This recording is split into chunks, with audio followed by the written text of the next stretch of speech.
Chapter 586. When Han Jin slowly walked to the end of the corridor, the dozen or so knights immediately straightened their bodies and made a standard knight salute. Then, the captain respectfully pushed open the door to the conference room. Han Jin smiled and strode in. At this moment, Thorn and Tian Nan had already made their decision. They quickly chased in Han Jin's direction, followed by the other patriarchs. However, the knights at the gate wouldn't allow these strange people to break in. They firmly blocked the path in the middle. "My lord!" Thorn and South waved their arms, trying to call Han Jin back. Through the crack in the door, they saw that the conference room was full of people. Guevara, Gao Bin, Majordomo Gale, Jedis, and the others were all present. There were also 7 or 8 tall titans, and the female titan, Dominique, was sitting on the side. Obviously, these titans were the heavyweight representatives of the titans. Thorn and South's arms stiffened in the air. If they continued to shout, it would be rude to disturb the atmosphere of the meeting. If they stayed outside and Han Jin misunderstood that they really wanted to leave, it would be even more troublesome. At this moment, the knight captain suddenly heard Han Jin's voice. "Let them in." The captain was shocked and hurriedly gave a look to his companions. The dozen or so knights quickly moved to the sides and made way. Han Jin, who had already entered the conference room, was given the cold shoulder. Guevara, Jedis, and the others saw Han Jin enter, but they all pretended not to see him. They were using this method to express their protest. However, the master of Cold Shadow City, Chesam, felt a little uneasy. He stood up first and smiled. "Lord Raphael, long time no see. It's my honor to have you here," Han Jin replied with a smile. "Please take a seat." Grand Duke Solomon, who had been speaking with fervor and assurance, stopped talking. The father-son-in-law pair smiled at each other. Nothing needed to be said. The younger generation of generals, including Lang Ning, Winston, and the others, didn't dare to learn from the older generation. After being stunned for a moment, they stood up one after another. As for Hallister, who had been taken advantage of, he even wanted to rush to Han Jin's side and complain. Fortunately, Chipango was sitting next to him and stopped him. Today's main character wasn't Hallister, and the topic wasn't the business of the Night of Bliss. They couldn't mess around. At this time, Thorn Tianan walked into the conference room with the family leaders. Thorn Tianan had a very powerful ability. If necessary, he could immediately become familiar with everyone. Even though there were many people he didn't know, and even though he was very uneasy, he could still greet everyone with a smile, appearing very forthright and generous. Han Jin glanced around, then found a corner and sat down. Han Jin's action instantly silenced the large conference room. Even Morrison's looked surprised, scratching his head as he looked at Han Jin with a puzzled gaze. Jedis turned his head to look at Guevara. He was silently questioning him. "Didn't you say that Raphael wouldn't make such a stupid decision? How do you explain this now?"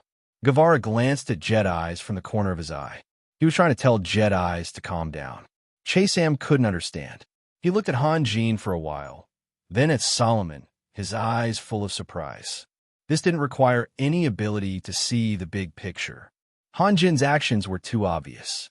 At this moment, Han Jin voluntarily stepped down. If he wasn't the main character, then who was the main character?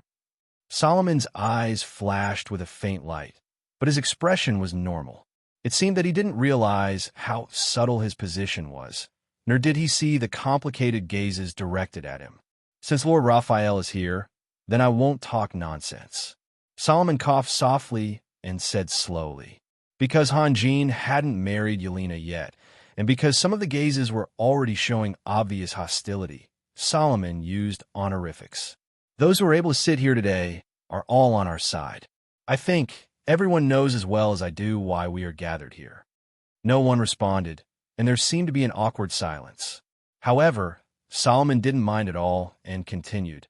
"First of all, we will witness the rise of a great empire full of vitality. Secondly, and more importantly, we will lead the future direction of this great empire, as well as all the connotations of a great empire. All of these need to be decided by all of us. Speaking of which, there is a question I have to ask." Solomon paused and said slowly, "Everyone, do you know what a country is? Or what is the meaning of a country?" Everyone in the room looked at each other. A country was just a concept. They all understood that, but they didn't know where to start talking about it.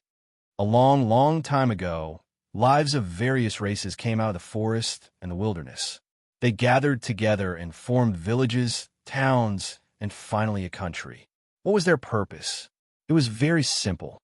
They hoped to borrow the power of the collective to protect everyone's life and ensure that everyone's interests would not be infringed upon. Solomon took a deep breath and said word by word, "This is the most fundamental meaning of a country." Everyone looked at each other. They didn't understand why Solomon was talking about this.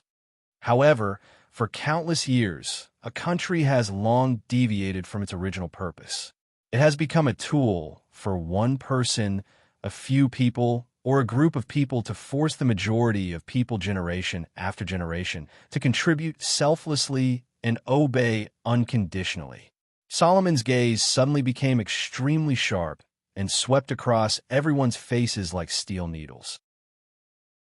If those intelligent lives that walked out of the wilderness first heard the painful cries of their descendants, they would definitely disperse. They would rather let the long river of history flow backward than to see the appearance of a huge beast that could crush all resistance. In my eyes, the history of the continent is a history that has been completely distorted. Of course, I know that many of you will disagree with my view, and I also know why.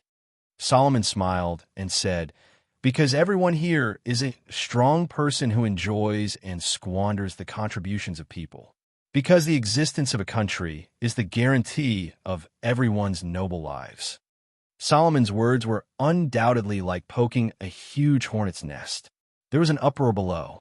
Solomon scolded himself and everyone present, including Hanjin. "Quiet," Hanjin said indifferently. The clamor suddenly stopped. If Hanjin was angry at Solomon's inappropriate words, it was one thing for them to object. If Hanjin had already discussed with Solomon and agreed with Solomon's view, then their objection was another thing. It seems that everyone's opinions are very strong. Then I won't talk about these empty things. Solomon was silent for a moment and said, "Let me give an interesting example. If Lord Raphael meets an old man one day, and that old man likes Lord Raphael very much and is willing to give all his wealth to Lord Raphael to inherit, then after Lord Raphael receives this batch of wealth, he has the obligation to take care of the old man when he is lonely and in pain. Everyone, do you have any objections? This is what Lord Raphael should do, because when he accepted the wealth, they had already reached a kind of contract." The people below discussed for a moment and felt that Solomon's words were very normal. But Lord Raphael ran to the square and shouted to the passers-by that he had just received a sum of wealth. "Everyone, come over and I will give all the wealth to you." Solomon looked around. What kind of person is this? Isn't that a fool? Thorn South couldn't help but laugh. It's clearly his money. Why would he give it to others? No one answered. Only Thorn South was laughing, so his laughter was very abrupt. Not to mention others, even he felt that something was wrong. He hurriedly closed his mouth and lowered his head in fear. "That's right," Solomon continued. "This is Lord Thorn South, the great leader of the tribal alliance, right? You're right. If there is such a person in reality, then he must be a fool." Thorn South never thought that the other party would actually agree with him. He couldn't help but glance at Hanjin from the corner of his eyes. He was clearly using Hanjin as an example, but he said that the other person was a fool. It felt like he was making oblique accusations. Hanjin noticed Thorn South's gaze and turned his neck to smile at Thorn South. Thorn Nan immediately lowered his head, as if it was a conditioned reflex.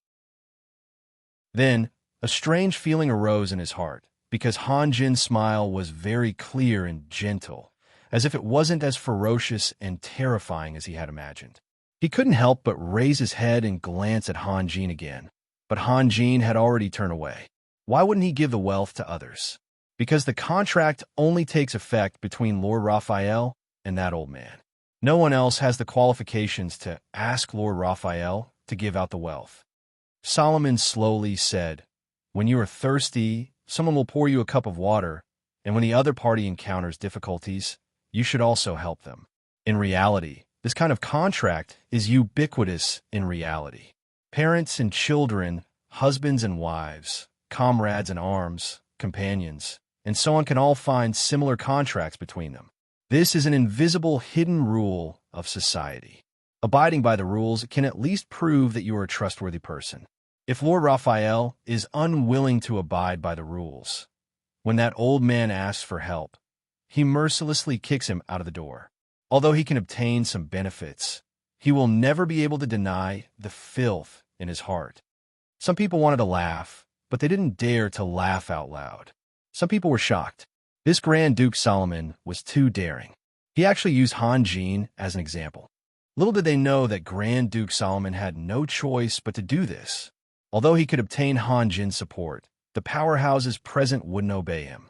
Using Hanjin would serve as a better warning. Whether or not we abide by the rules is in fact you, me, and him, everyone present.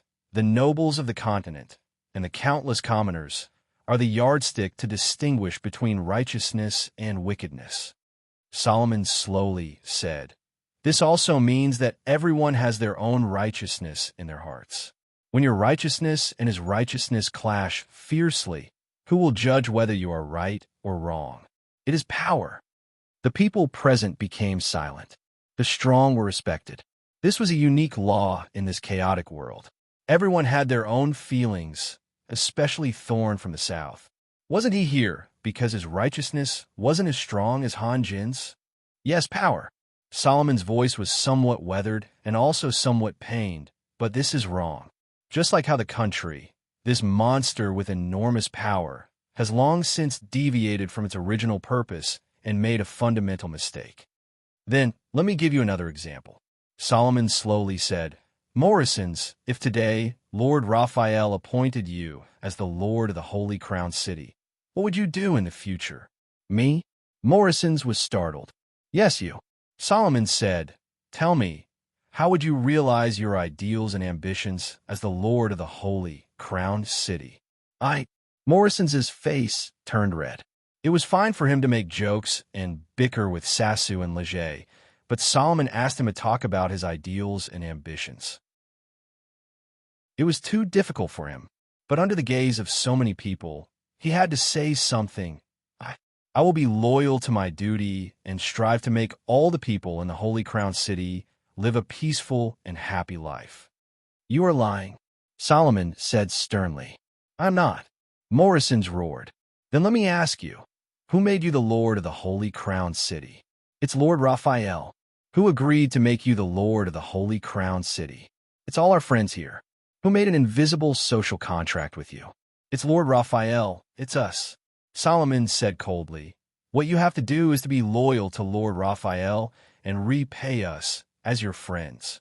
I didn't say that I don't treat you as my friends." Morrisons was angry and anxious. "But what did you just say?" "Strive to make all the people in the Holy Crown City live a peaceful and happy life." What a joke. Your social contract is here. You have nothing to do with those civilians. Why do you care about them? Solomon said, "What's the difference between you and that fool who just got a fortune and wants to share it with others?" How could Morrisons be Solomon's opponent? He was speechless and couldn't say a word. "This is our justice." Solomon said, "Where the benefits come from, the rewards will be there. Whether he can be loyal to Lord Raphael and bring benefits to us, these are the most important factors to evaluate Morrisons. If he can do it, then Morrisons is a good friend. We can continue to trust him, or we can promote him to a more important position.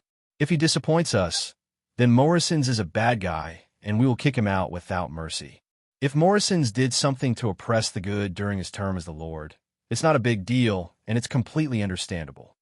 Perhaps some people will say that it's the duty of every lord to make the people under his rule live a good life, but I think you and I are clear that we are more willing to abide by the invisible contract." Solomon said, "If one day there's a conflict between being loyal to Lord Raphael and making the people live a good life, what will we choose? Undoubtedly, the former is more important. Therefore, the empire we build which seems to be full of vitality, is no different from the dynasties of the past. Solomon smiled and said, "There will be a day when our happy and noble days will be overturned by catastrophe. Hee. While we are celebrating, we are also planting the seeds of disaster for our future." "Lord Solomon, are you cursing us?" Langning couldn't listen to it anymore and stood up angrily. "No, I'm just warning you." Solomon shook his head slightly. Guevara, Jedis, Zunlin, and Gaobin all had solemn expressions on their faces. Shallow people would, of course, think that Solomon's words were too ominous and had caused harm to the people present. However, people who had reached a certain height, such as Guevara and the others, could tell that Solomon was denouncing the entire old civilization. "Lord Solomon, then what do you think we should do?" Guevara asked softly. "I think we should create a benign mechanism that can repair itself." Solomon paused and said, "The Freedom Federation has done a good job. The establishment of the parliament represents that they have taken the first step." Kemerazzi and Honduras trembled. Solomon had pointed them out. Although it was a praise, who knew what Han Jin's thoughts were? Unfortunately, their parliament representatives were elected by the large families. "This is wrong again," Solomon said slowly. "I'll repeat it once more. Where the benefits come from, the rewards will also come from there. The parliament representatives of the Freedom Federation are all doing their best to protect the interests of their families. Otherwise, they are evil people and will be abandoned by their families. Who would be willing to become the incarnation of evil? What beats in our chests is a heart full of desire. Don't deny it. When I walked into the meeting room, I heard someone say the word country. A country belongs to everyone, but a country only belongs to one person or a few people. What does it mean to use a country to replace a country?" Solomon said softly. "Lord Solomon, you..."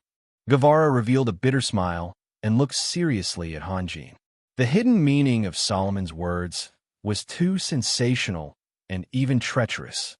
If he didn't get Han Jin's permission, he knew that Solomon would never say this in front of everyone. Apart from Guevara, no one else spoke. Those who understood felt as if a huge rock was pressing down on their hearts. Those who didn't understand felt that Solomon's words were against Han Jin. Where the benefits come from, the rewards will also come from there. Wasn't this opposing Han Jin's appointment of various feudal lords? Could it be that the commoners would choose among themselves? Too crazy. This is too crazy. The atmosphere seems to be a bit heavy. Solomon laughed.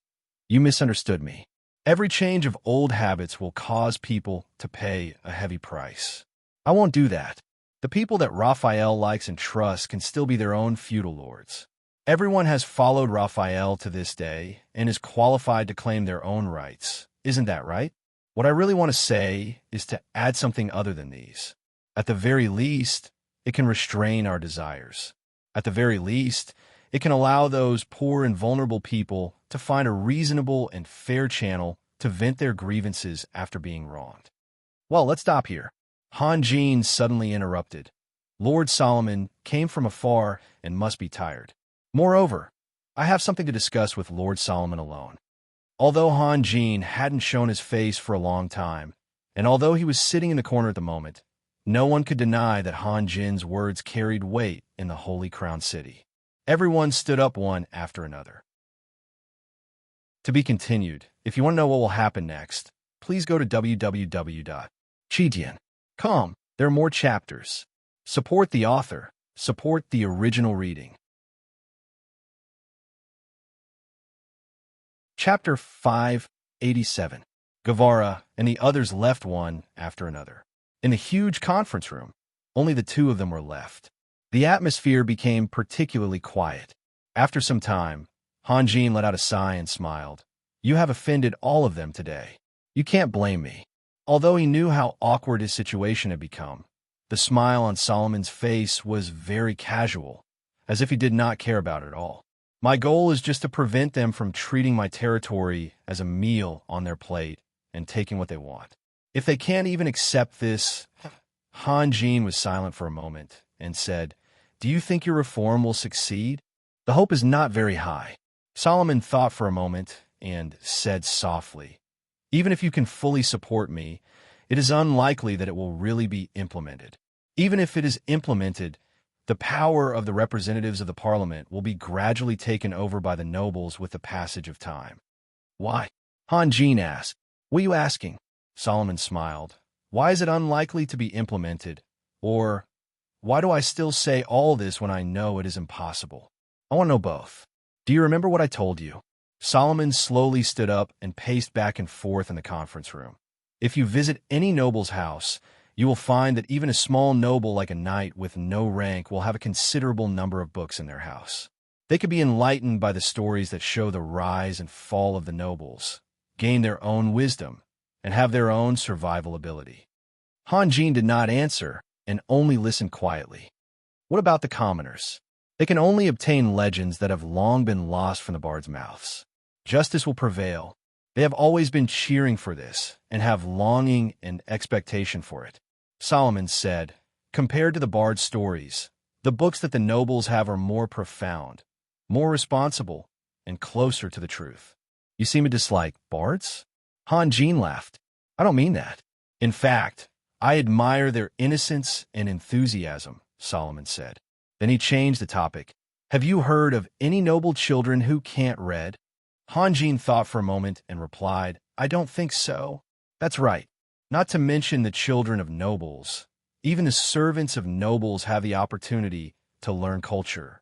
Even the most useless playboy can read books fluently. Of course, whether or not he can understand the contents of the books is another matter. At least he can continue reading. Solomon said, but if you go out of the Holy Crown city and ask those farmers who are working hard whether any of them can read or not. Han Jin sighed. There was no need to answer this question. I went out and told them how much benefit my ideas would bring to them and how happy they would be. After I talked for a few days and nights, a nobleman stood up and said that he only needed to take out some bread to defeat me and win the praise of the farmer. Then he drove me away and made all my efforts go to waste. Solomon gave a self-deprecating smile. They can't understand me at all. The nobles can, but they will never support me. So, I can't find any allies. Since you know there are no allies, why say it out loud? Someone should be the first to shout it out, and I believe that some wise people will remember my voice.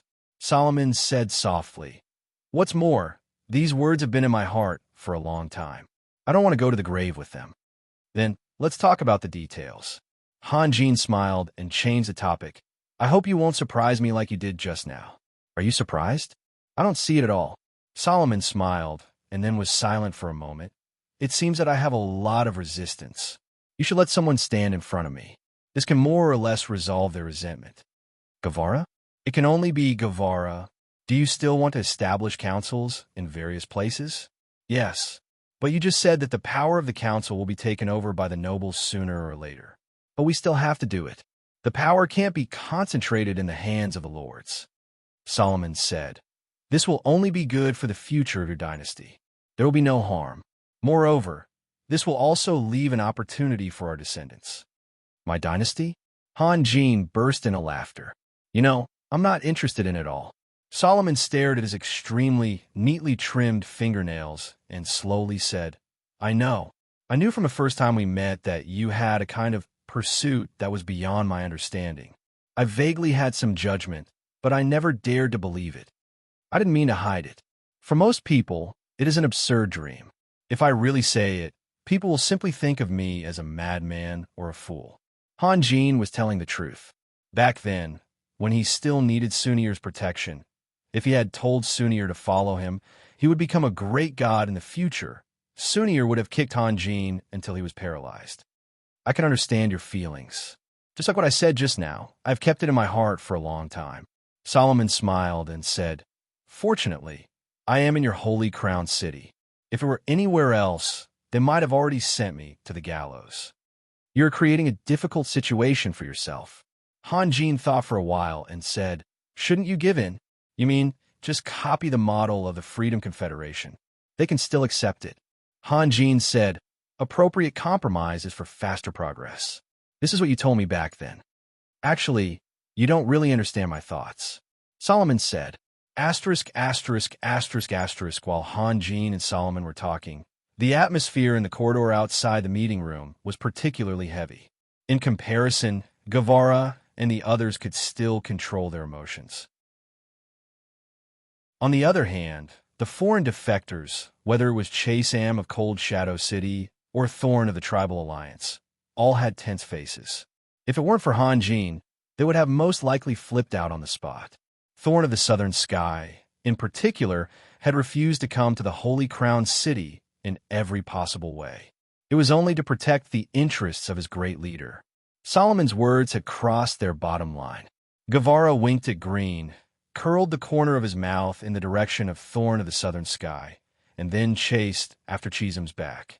"Lord Chasam," Guevara called out. Chasam didn't even have time to greet Domini, who he had just met, and hurriedly led the Titans outside. When he heard Guevara's call, he paused and slowly turned around. He smiled and said, "Lord Guevara, is there anything I can help you with?" Guevara nodded, then looked around and walked from the bridge to another corridor. Chasam understood that Guevara must have something important to discuss. After hesitating for a moment, he strode forward and followed him. When they reached an empty pavilion, Guevara sat on a stone bench. Chasam also sat on the other side. In fact, because of his body size, he felt very uncomfortable. When he walked through the corridor, he had to lower his head to avoid bumping into the beams. The Titans, who were even taller, had to bend over to walk. Of course, this made them feel even more suffocated. Chasam was not a person who was good at controlling his emotions. Moreover, in his territory, he could do whatever he wanted, and no one dared to criticize him. It could be said that he was used to doing whatever he wanted. But in the Holy Crown City, facing the pressure of Han Jin, he had tried his best to control himself, but the effect was not ideal. His smile was more or less stiff. Of course, Guevara could see that. He sighed in his heart. If the contents of today's meeting were spread out, it would certainly affect all the diplomatic corps in the Holy Crown City.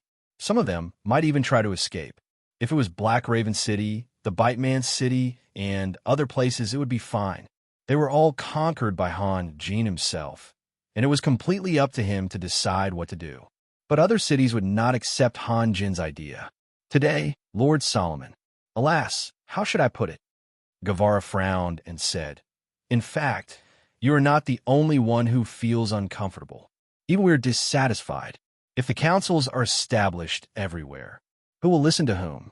If the councils listen to us, their existence will only increase the burden on the people.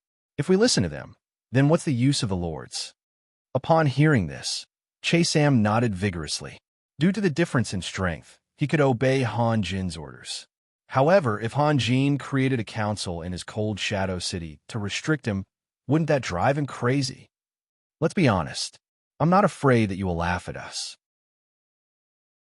Guevara said, "We have been following Raphael since before Raphael established his own foundation. What is our purpose? Isn't it because we believe in Raphael's ability? In the future, we will become famous generals like Kenneth and Kim in the era of the Great Empire. According to Lord Solomon's idea, we might as well go home and retire now. Then our sacrifice in the past would be a joke." Yes, yes. The more Chasam listened, the more comfortable he felt. If he had known this would happen, he would never have allied with Han Jin. He would have risked everything while the Holy Crown City was still weak. But I believe that this is not Lord Raphael's idea. Guevara changed the topic and said, "That's why Lord Raphael suddenly stopped the meeting. He wants to talk to Lord Solomon alone." Is that so? Chasam showed a doubtful expression. Don't I know him? Guevara laughed. If it were anyone else who said this, Chasam would have slapped them. But Guevara's position was not ordinary. It could even be said that Han Jin had always treated Guevara as an elder. If there was one person in the Holy Crown City who could change Han Jin's mind, it would be Guevara. But that Solomon is Lord Raphael's future father-in-law. Chasam said softly. Because of the hatred in his heart, Chasam did not use the honorific title. If I'm not enough, there's still Jedis, Zheng Lin, and Gao Bin from the Elven race. All of them, added together, can't compare to Solomon. Guevara said, but You must wait for my news quietly. Don't be rash. Raphael is very smart. We can tell him the pros and cons, and he will never ignore our opinions. But if there are fluctuations in the outside world, or if someone wants to put pressure on Raphael, the consequences will be unimaginable. You know, Raphael's power. Understand, Lord Guevara. Don't worry. Chase-Am hurriedly said. After reading the book reviews, I have to say that the style of the next book will definitely be straightforward. The more fantastical, the better. In fact, I've already tried to practice during the battle to become an immortal. As for the previous chapter, it's just my last diss. From now on, I will not talk about literature anymore. Earning more money and filling my stomach is the most important thing. However, I didn't expect that some people would react so strongly. I always thought that the things I wrote were always leaning towards the dark side. There were plenty of murder and arson plots. If even this wasn't a problem, then what was there to be surprised about when an idealist drew his own blueprint in an illusory world? It's better than murder and arson, right? Moreover, I've clearly hinted that others will not agree with Solomon's ideas. When I write, I like to give a character a personality and then use that personality to drive the plot. I think that Solomon should be the one who advocates this, and others should oppose it. It's just a collision between an idealist and reality. Is there a need to be so agitated? It's an illusory world. I repeat, it's an illusory world. Some people have even raised the level of conflict, saying that I can act both inside and outside the book. What the hell at the starting point? I'm very, very low-key. I don't even talk much. How can I act? To be continued. If you want to know the future, please go to www.chidian.com. There are more chapters. Support the author. Support the original reading.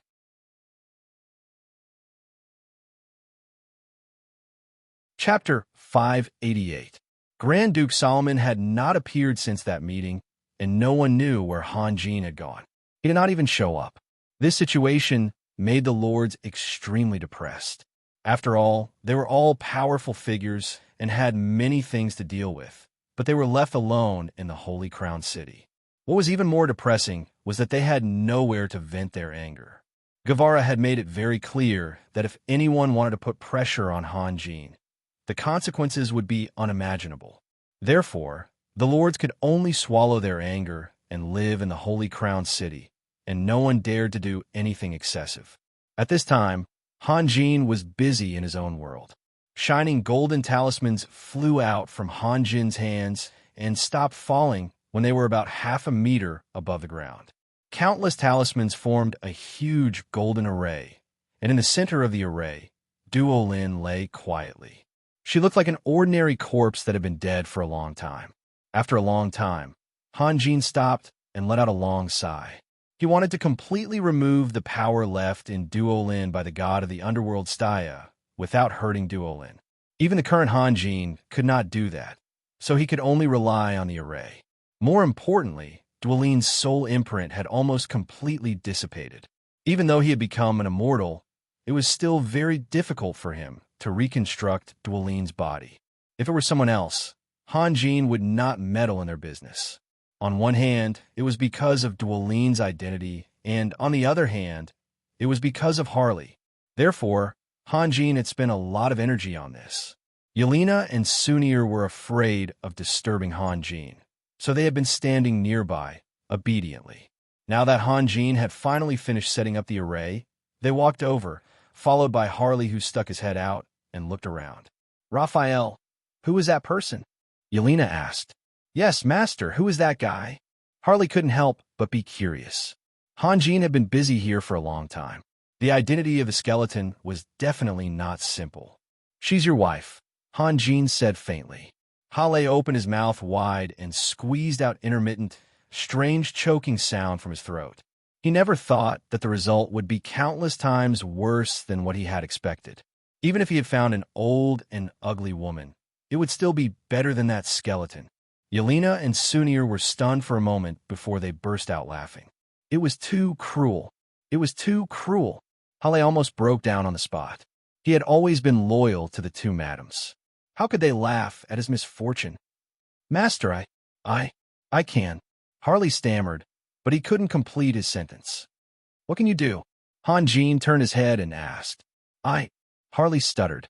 Suddenly, an idea flashed through his mind, and he cried out, Master, you're about to hold your wedding ceremony with the two madams. Then I can see the little masters. Wow. Give birth to 2 in a year, for in 2 years, 6 in 3 years. If after 8 or 10 years, there will be a few more pairs of twins. Wow, that's amazing.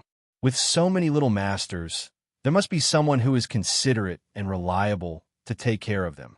I've decided, Master. Before the little masters get married, I, Harley, swear to God that I will never consider personal matters. I'd rather not marry for the rest of my life. You dare to marry, but who dares to marry? Yelena said bluntly. Do you think we're pigs? Sunir rolled her eyes at Harley. Oh, Han Jin paused thoughtfully. You want to return the goods? No, Master, I've spent so much effort to find you a wife, and now you're telling me that you want to return goods? Harley immediately withered. He had seen the whole process with his own eyes and knew how much effort Han Jin had put in. If he said he didn't want the goods now, wouldn't he be courting death? At this moment, Harley wanted to slap himself. Why didn't he think of this? Back then, Master had mentioned that there was an undead creature who had the same traces of dark energy as him, and then mentioned that he wanted to find him a wife. It turned out that they were talking about the same thing. To be honest, it's too late. Han Jin's face became serious, and he stopped joking with Harley. His fingers moved rapidly in the air. Wherever Han Jin's fingertips touched, there would be a trace of golden light. A moment later, a giant, shining golden talisman appeared in the air. Although Yelena and Sunir couldn't understand the meaning of this talisman, they could feel that it was emitting a majestic aura. The moment it took shape, Yelena and Sunir felt that their heartbeats and blood flow began to slow down. Han Jin took a deep breath and slowly stretched out his palm. When Han Jin's palm touched the talisman in the air, the world suddenly darkened, as if only Han Jin's slender white hand and the shining golden talisman were left in the whole space. But in the next moment, the space returned to its original state. Everything was the same as before, except for the talisman, which seemed to have suffered a great impact, rushing toward the large formation set up by Han Jin at an extremely fast speed. The talisman drawn by Han Jin seemed to have no physical body. It swept through the talismans that formed the formation without any hindrance and headed straight for Doreen, who was lying on the ground. However, when it came into contact with Doreen, the talisman suddenly emitted a golden light and turned into a brilliant golden barrier, enveloping Doreen's entire body. At the same time, the large formation that was silent also changed at this moment. Countless golden talismans began to rotate along various mysterious trajectories.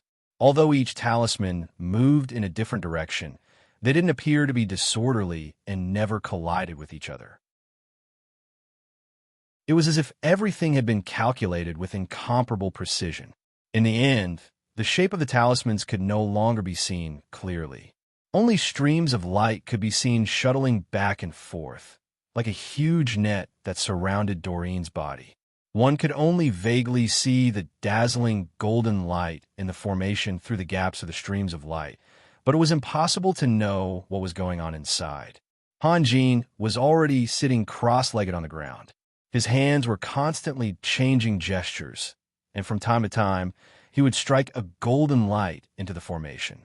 In fact, Han Jin had expected that it would be very troublesome before this. The power of the god of the underworld, Staya, had penetrated every corner of Doreen's body. To expel this omnipresent power required not only a huge amount of primary energy, but also enough patience. This was a huge and complicated project to the extreme. However, patience was never a problem for Han Jin.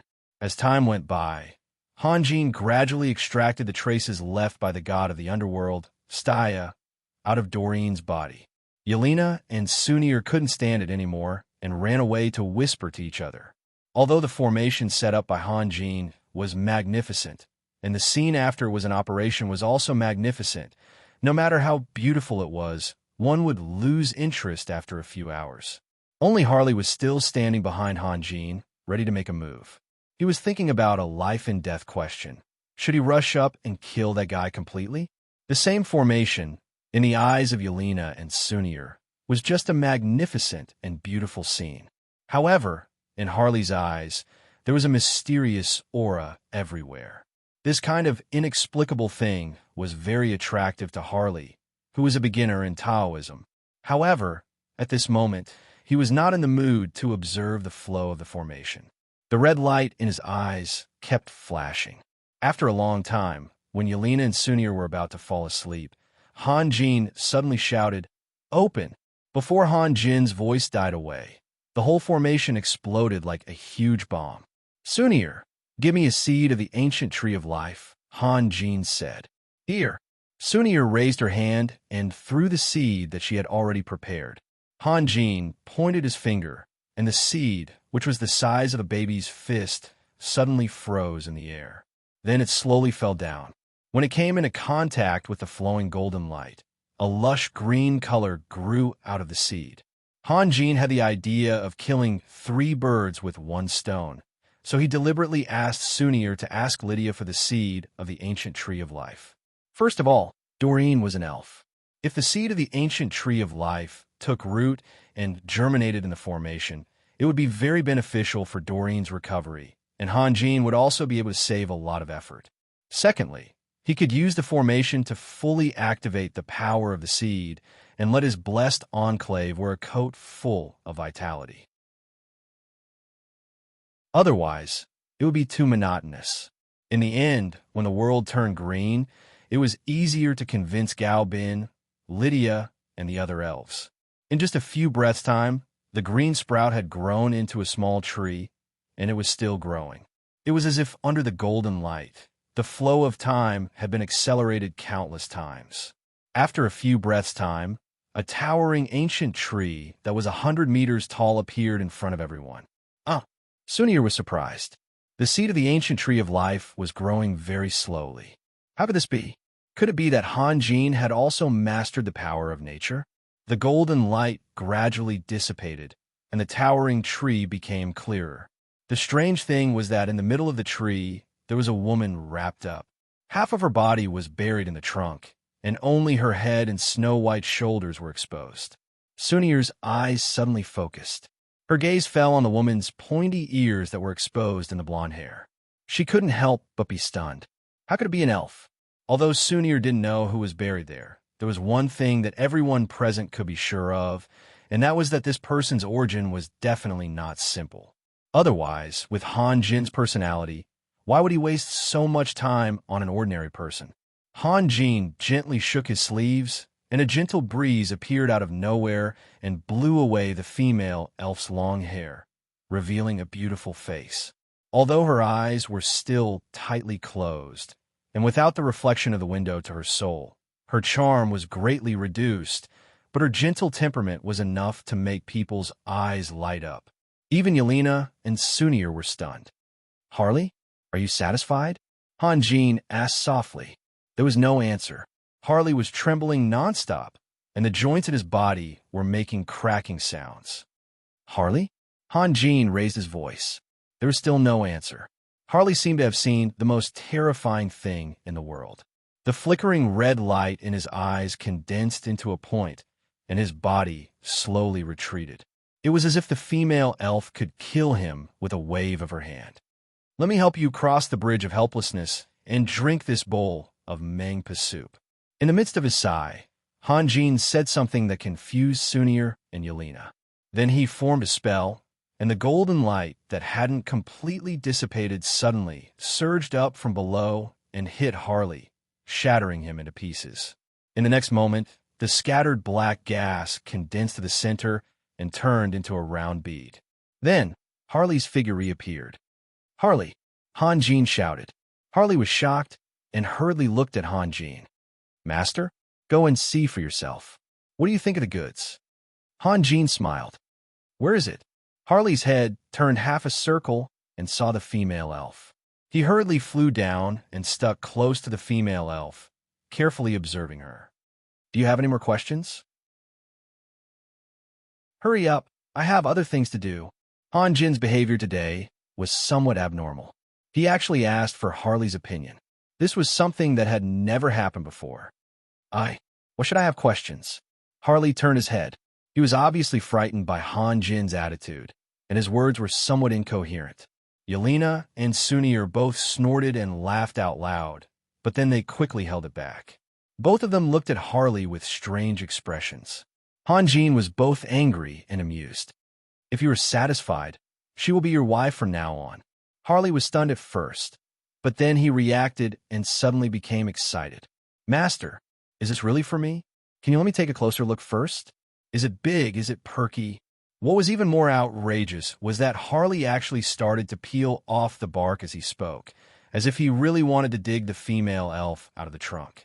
With a loud bang, an extremely accurate lightning strike interrupted Harley's imagination. Harley immediately shut his mouth obediently. He couldn't afford to offend anyone here. Even if Yelena blasted him with a semicircle 5 gray grenade, Harley could only endure it, not daring to utter a single word of complaint. I forgot. It shouldn't be big. Han Jin seemed to be in a difficult position and then said, Forget it, Harley. I will give her to Morrison's. When I am in a good mood, I will find you another one. No, Harley suddenly screamed and even opened his arms in front of the female elf. What? I thought you didn't like her? Master, Harley said with difficulty. I don't know why, but I liked her when I saw her. Then you should cherish her in the future. Han Jin smiled. Let's go. Let's not disturb them. All right, Harley, she will wake up soon. You have to make some preparations. Harley was stunned and then screamed again, Master, don't go. What's wrong with you? Harley pointed at his skull. Before Harley could finish his sentence, Han Jin had already disappeared with Yelena and Sunir. The day before yesterday, and yesterday, I was in seclusion. I didn't turn on the computer, the TV, or go out. Thinking about my work and results for the past few years, I feel that I have put in a lot of effort, but the results have not been very good. It doesn't seem to be very pleasing. Of course, this must be my own fault. Light and heavy, refreshing and depressing, light and dark. I seem to have always wrongly chosen the latter. In this regard, Xiao Xiao and Xiao and I have tried to persuade me many times. Maybe it's because I'm over 30, but it's hard to change one's nature. I deserve a beating. I hope this is my first awakening. I also hope that the next book can be more relaxing and comfortable for everyone. I will work hard. To be continued. If you want to know the future, please go to www.chijian.com. There are more chapters. Support the author. Support the legal reading.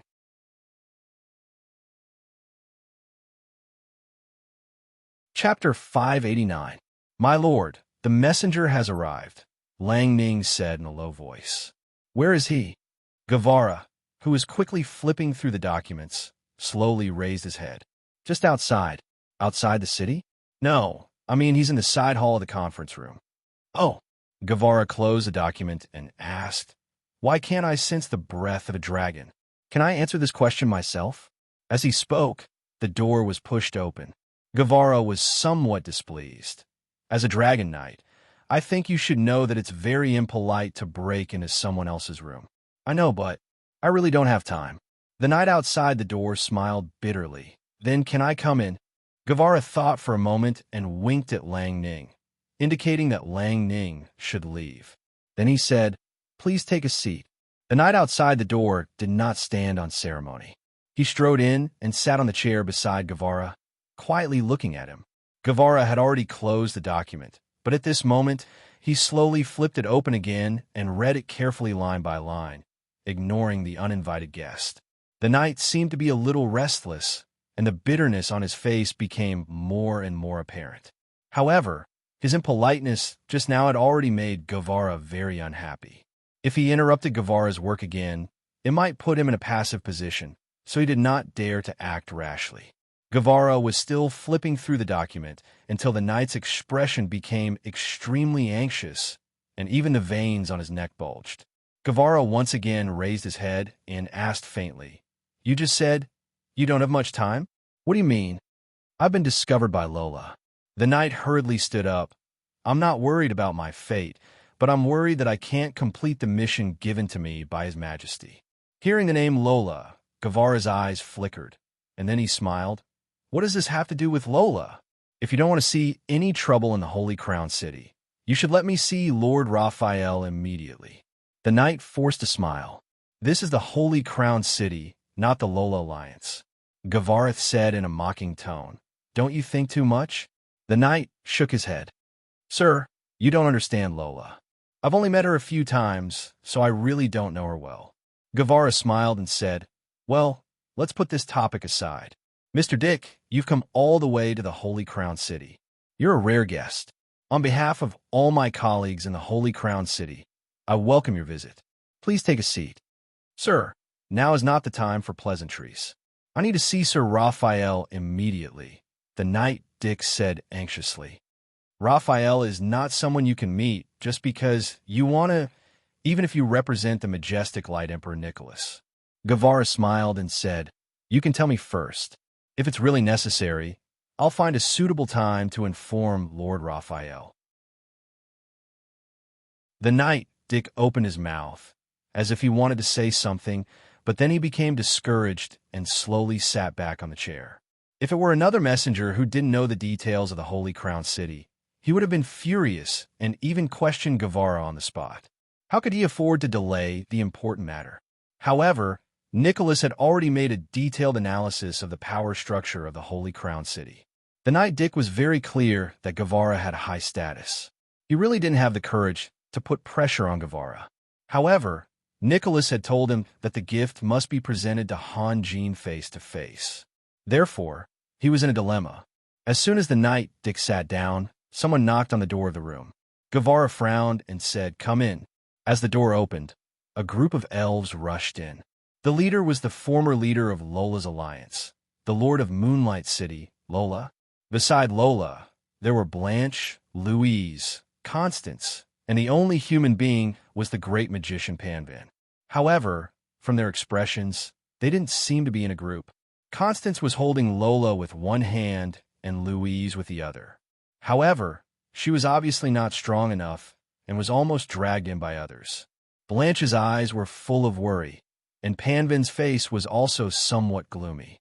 Only Lola and Louise seemed to be in a good mood. "Sir Guevara, sorry to disturb you," Lola was the first to say with a smile. Lola's figure was slender, and her beauty was even above her sister Louise's. However, her phoenix eyes were slightly long and narrow, and her pupils were too bright. This made her temperament a bit more fierce and less tactful. One look, and one could tell that she was a powerhouse who had held power for a long time and acted swiftly and decisively. "You are." Guevara didn't stand up. He didn't need to give in to anyone.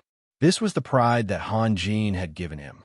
Especially when he was in a bad mood, he didn't need to force himself. "I'm here to visit an old friend," Lola said softly. Then she shifted her gaze and fixed her eyes on the knight Dick. Guevara's eyes flickered, and then he smiled at Blanche. "Blanche, when did you come back? How's the situation in Wild Willow City?" "I just came back not long ago." Blanche's smile was a little uneasy. "By the way, where is Sir Raphael?" "To be honest, I haven't been able to find him. Now, I'm too lazy to look for him," Guevara said. Guevara purposely gave Lola the cold shoulder, which made his intentions clear. "If you want to visit an old friend, sure, but you should have changed the time and place. Barging into my place is your fault." "Lady Lola, let's go back first," Constance whispered. "Let's not disturb Sir Guevara." "Don't worry, Constance. I'm just here to visit him. I won't do anything, and I won't make things difficult for you," Lola said softly. "Oh, Lady Lola, what can you do here?" Guevara was furious at that moment, and his choice of words became even sharper. In fact, Guevara was not in a good mood. Han Jin invited Solomon over and handed over some important government affairs to Solomon. Everyone knew his intention. In the future, the empire would have 2 prime ministers, and he and Solomon would be the prime ministers. This was not a big deal, as Guevara was not a greedy person. The reason why he had all the power in the past was that Han Jin was too lazy, and there was a serious gap between the older and younger generation in the Holy Crown City. There was a lack of reliable people, and the younger generation lacked experience. Now that Solomon was here, he was happy to have someone to share his burden. But the problem was that Solomon's policy was completely different from his. Not long after taking office, Solomon had caused a series of disturbances, which made him worried about the future of the empire. Moreover, Guevara did not like Lola at all. After Lola arrived at the Holy Crown City, she took advantage of her status as a half-elf to have a good relationship with the elders of the elves. In Galbin's words, Lola was a natural socializer who could be friends with anyone. This kind of evaluation was not a good thing. If one could accept anyone, it would first mean that one lacked principles and standpoint. Strong men like Guevara and Galbin were not nice to people they did not like. Although they would not fall out with them, they would never condescend to them. Lola always had a gentle smile on her face, and she could chat with anyone happily. Even if she was in a bad situation and needed to expand her social circle, this method was more or less inferior. If Lola had a choice, it would show her true nature. A jack of all trades, no matter where she went, would not win any respect. Guevara's words made the room quiet.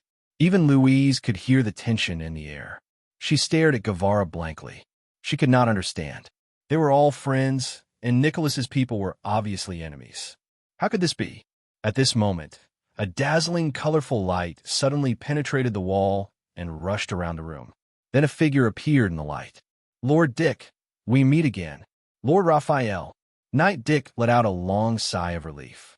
Although Lola's expression did not change, there was clearly something burning in her eyes.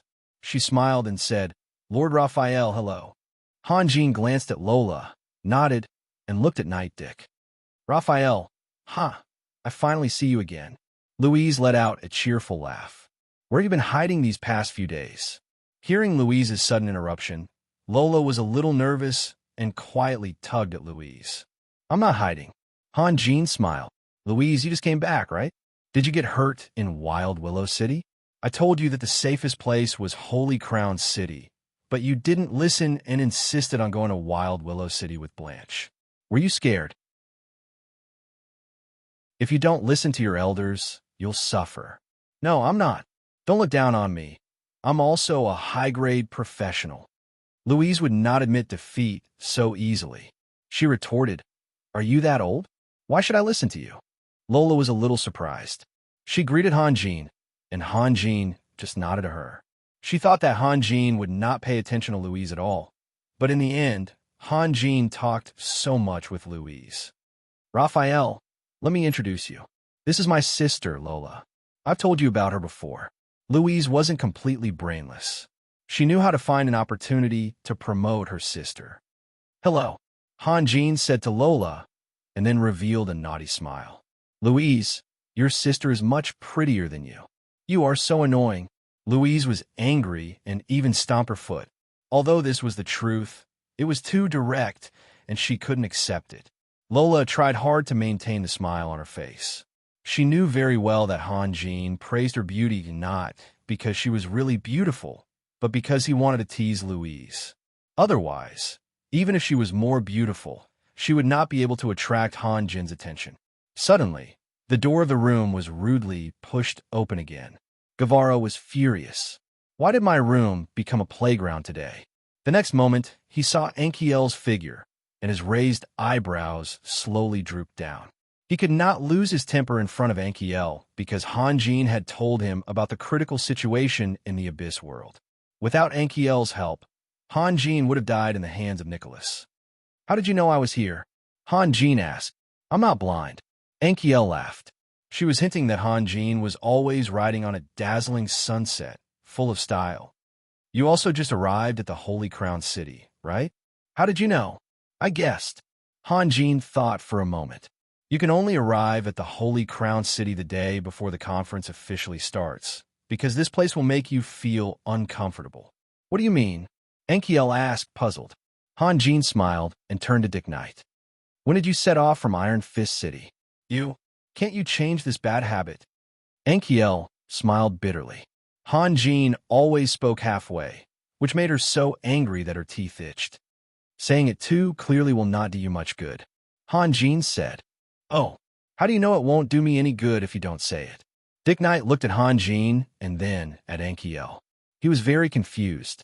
Han Jin was asking him a question. Why did he leave him aside in the blink of an eye? Should he answer or not? Then don't blame me. Han Jin sat on the chair with a smile. I have nothing to do these days, so I talked with Shashan a lot. Shashan? Enkiel's expression was obviously stiff, and then she immediately became calm. Who is Shashan? You exposed yourself, didn't you? Han Jin's smile became more and more evil. Actually, when I first met Shashan, I was shocked. I didn't expect that there was such a strong person in the world. Although her strength is not as strong as yours, the gap is not very big. You can't deny it, can you? Who is Shashan? Enkiel gritted her teeth and said word by word, but she was a little flustered. Before coming, she never expected Han Jin to see through her secret. Enkiel, although you can change your appearance, you can't change the fact that you have the coldest frost in the world. Shashan has the world's hottest flame, so you can't avoid her senses. Han Jin was still smiling. Don't say it, Enkiel said anxiously. She could confirm that Han Jin was not lying to her, but really knew about her unforgettable experience. You left at that time because you had no choice, right? Han Jin smiled. Huh. Enkiel showed a helpless smile. I didn't treat her as an enemy, but she has always treated me as an enemy. So, everything is meaningless. With Shashan's strength, she could protect him very well. Unless the three leaders of the Abyss take action, or I understand. Jealousy, Han Jin said. I know how you feel. What nonsense are you thinking? Enkiel didn't know whether to laugh or cry. I'm just friends with him, understand? Moreover, understand. Everything starts from being friends. Back then, Sunir and I were also. Why are you so wretched? Enkiel gritted her teeth again. Ha! I'm just curious. Han Jin paused. By the way, Enkiel, do you know whose child the baby is? Enkiel was stunned for a moment, but she suddenly understood what Han Jin meant. Her expression became very strange. Are you crazy? If Shashan knows that you're making up stories about her behind her back, she won't let you go. Moreover, she's your elder after all. Han Jin's face suddenly revealed a look of lingering fear. He didn't say anything, as if he was lost in thought. Enkiel immediately caught Han Jin's abnormality. She asked tentatively, Did you tell her? Did you ask her in front of her face? Yes. Oh my God. Enkiel completely lost her composure. You. She repeated the word you several times, but couldn't say anything else. Curiosity kills the cat. It's true. Han Jin's expression was a little awkward, but Enkiel suddenly realized something. There's no trace of your fight in the Holy Crown City. Don't worry. Everything is under my control. Since you've asked her, why are you still asking me? Enkiel glared at Han Jin. That's impossible. Shashan and I both treat him as our best friend. It's definitely not as you think. I don't believe it. Han Jin became cheerful again. Moreover, asking her about you and asking you about her gives me a sense of accomplishment. Coming here today is my biggest mistake. Enkiel let out a long sigh and ignored Han Jin. Guevara and the others were confused. They didn't understand what Han Jin and Enkiel were talking about. A baby? Han Jin fought with someone. That expert strength was only second to the three lords of the Abyss and Enkiel, but was above most experts in the world. Lord Dick, you haven't answered my question yet. Han Jin's eyes fell on Dick the Knight. Dick the Knight smiled bitterly in his heart. Give me a chance to answer. He hurriedly said, I set off more than 10 days ago. You arrived in such a short time? Your dragon didn't leave you? Didn't you say that the dragons have called back their dragons? He's my partner in life and death. Why would he leave me? Enkiel, you lied to me. Han Jin immediately pointed the finger at Enkiel. Enkiel had already decided not to answer Han Jin's question, but this matter was very delicate and involved interests. After hesitating for a moment, she had no choice but to speak. Of course, the smell of gunpowder in her words was stronger than Guevara's. Who knows if you're reliable or not? Although I said so, Chazos and the others might not necessarily do as I said. There's always some leeway, so the dragons only called back some dragons. Guevara and the others were dumbfounded. Although Ankiriel's words were simple, he had clearly revealed the future plans of the Golden Dragons. Ankiriel had found a loophole in the other party's plan and immediately questioned him, which made him seem unprofessional, while the other party had told him all the secrets of the clan. Were these two powerhouses who represented the peak powers of different races playing a game? Logically speaking, Han Jin should be furious. The Empire was about to be established. How could he allow Ankiel to waver? However, Han Jin raised this issue fiercely and then gently put it down, as if he didn't care about it all. The next moment, Han Jin's gaze turned back to Dick, who was sweating profusely, and asked, "What did Nicola ask you to do?" "His Majesty asked me to bring you a gift," Dick said respectfully. "And a letter?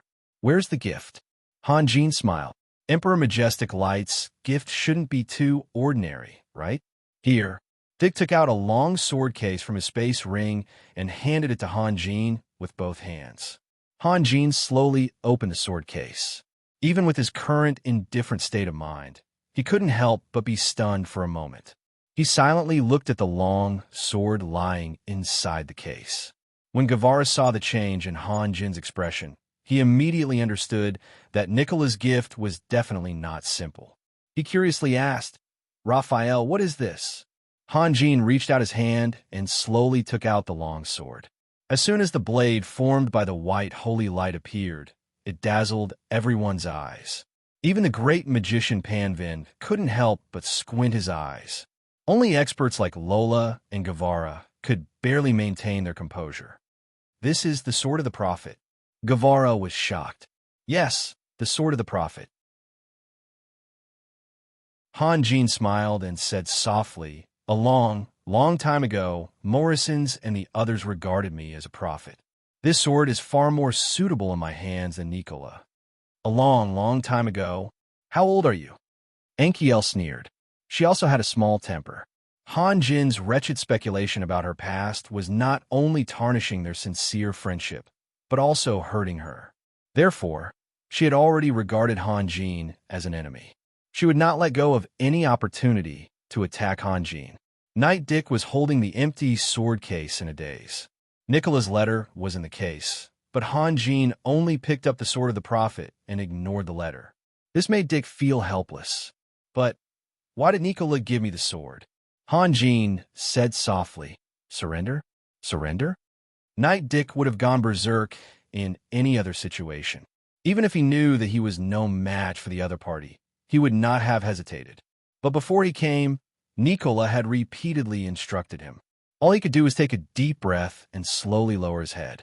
With a slightly trembling voice, he said, "Lord Raphael, the letter from His Majesty is here. You will understand once you read it." Han Jin picked up the letter and slowly opened it. There was a string of very simple characters on the letter. The meaning was even simpler.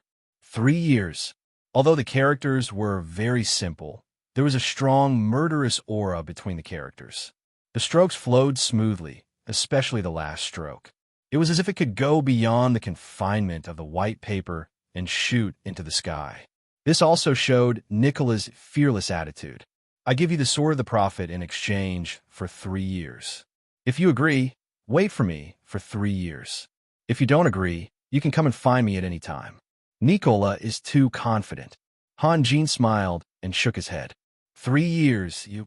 Knight Dick's eyes showed a trace of fear. The news that Han Jin had seized the divinity of the underworld god Staya had spread throughout the continent. Nicola also admitted very frankly that at this moment, he was no match for Han Jin. So, if Han Jin did not agree, the future of the Grandlight Empire could be imagined. To be continued. If you want to know what will happen next, please go to www.chijian.com. There are more chapters.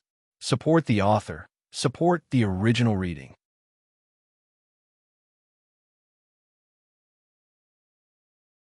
Chapter 590. What did Nicola say in the letter? Guevara asked softly. Not only was Guevara curious, but Lola also pricked up her ears, afraid that she would miss any information. Take a look at it yourself. Han Jin smiled as he passed the letter to Guevara. Guevara took the letter. He wanted to observe Nicola's handwriting, but who would have thought that there was only half a line of words in the letter, and it was done with just a glance. Guevara's concentration was all for naught. Guevara was surprised at first, but then he chuckled. He turned to Han Jin and asked, "What do you plan to do? This request is not too much. I will give him 3 years." Han Jin smiled and said, "This is also my last respect for him." At this moment, Han Jin sighed in his heart. It was ridiculous to think that Han Jin was the target to surpass. It was not that he looked down on Nicola. If he did, Han Jin would not have given Nicola the chance to surpass him at all. Han Jin relied on his own hard work and luck to become the arrowhead, and Nicola was the feather. Under normal circumstances, no matter how far the arrow flew, the position of the arrowhead and the feather would not change. Nicola was prepared to train hard for 3 years to surpass Nicola. Would Han Jin waste his time? I realized you were getting younger and younger. Guevara smiled bitterly and said, "You are treating such a big matter as a game. Even a lion has to use all its strength to catch a rabbit." This was what Han Jin had said before. Why did the Han Jin of today suddenly become so strange? Lola could not hold back her curiosity. She did not care about her manners and quietly took a few steps forward to look at the letter in Guevara's hand. But after she read the contents of the letter, her expression changed immediately. She then said anxiously, "Master Raphael, I agree with Master Guevara's opinion. We must not give Nicola any chance." "My opinion? What did I say?" Guevara sneered. Lola was at a loss for words. Guevara had said that Han Jin was treating such an important matter as a child's play, which meant that he was against Han Jin agreeing to Nicholas's request. However, these were all deductions, and Guevara had not expressed his opinion. How could she reply? However, Lola was a famous person after all. She smiled gently and did not seem to mind Guevara's question. Then she said softly, "Master Raphael, Nicholas is not a person you can trust. You look forward to peace, but Nikolai may not give you peace in return. Have you thought of that? If Nicholas uses these 3 years to go on expeditions and expand the foundation of the magnificent Light Empire, how will those lords who have already given their loyalty to you protect themselves? Lady Laura, don't you think that Nicholas is too incompetent?" Guevara replied coldly. "Is this thing even useful? Is Raphael's promise really useful?" After saying that, he waved the letter in his hand forcefully. Lola's smile did not change, but she was secretly angry. She did not understand why this old knight in front of her was always making things difficult for her. Not to mention Raphael's verbal promise. Even if it was signed by them personally, we can tear it up at any time. Guevara said, "Do you think that Nicholas will provoke us like what you think?" "Master Guevara, you still don't understand Nicholas' madness." Lola sighed softly. She did not want to continue arguing with Guevara. At the same time, she secretly glanced at Louise. Louise looked at Guevara and then at Lola. Before coming, Lola had told her that if she met Raphael, she must help her say a few words. However, the strange thing was that Louise did not seem to see Lola's hint. After a moment, Lola could not help but cough loudly. "Sister," Louise said helplessly, "Raphael can make the Holy Crown City so powerful in just a few years. He is much smarter than us. Does he need others to teach him these things?" Don't worry about it." Lola was stunned for a moment. She then looked at Louise deeply and did not speak anymore. At least, she had a way out. She forced herself to stand up, not to induce anything, but to consider the future of the Holy Crown City. On the other side, Guevara also felt a little better. Everyone knew that Han Jin already had the strongest power in the world. It was meaningless to flatter Han Jin's strength, and he did not need anyone to flatter him. However, Louise attributed the strength of the Holy Crown City to Han Jin's talent and wisdom, which was just right. The brave and intelligent Han Jin. The originally stiff atmosphere eased a little. Constance interrupted at the right time. "Lady Lola, Lord Gao Bin has an urgent matter to discuss with you."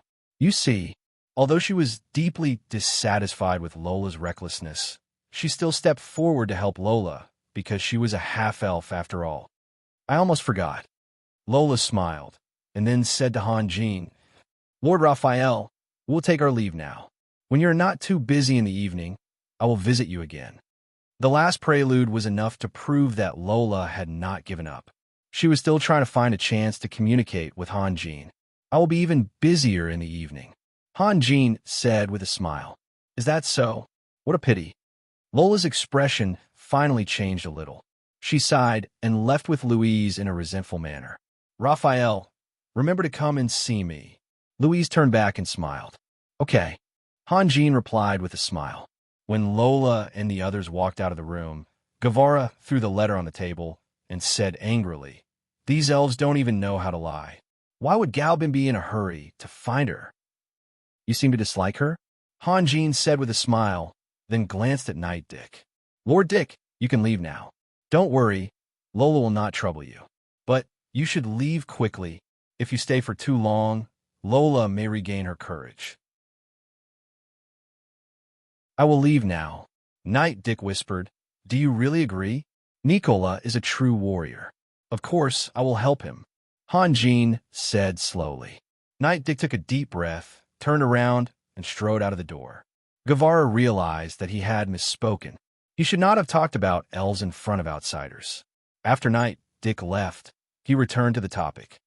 Raphael, you don't know, but that Lola is too active. She's trying to build relationships everywhere, and she always uses her sister Louise as a shield. She talks about how you and Louise fight side by side. Huh, ridiculous. Think about it from another perspective. Hanjin said softly. Nicola has destroyed everything she has. She can't let go of her hatred. What should she do? What can she do? Guevara was stunned. When he was defeated by the elves in Dismark, his heart was dead and he was forced to live in the mountains. As long as there was a glimmer of hope, how could he remain silent?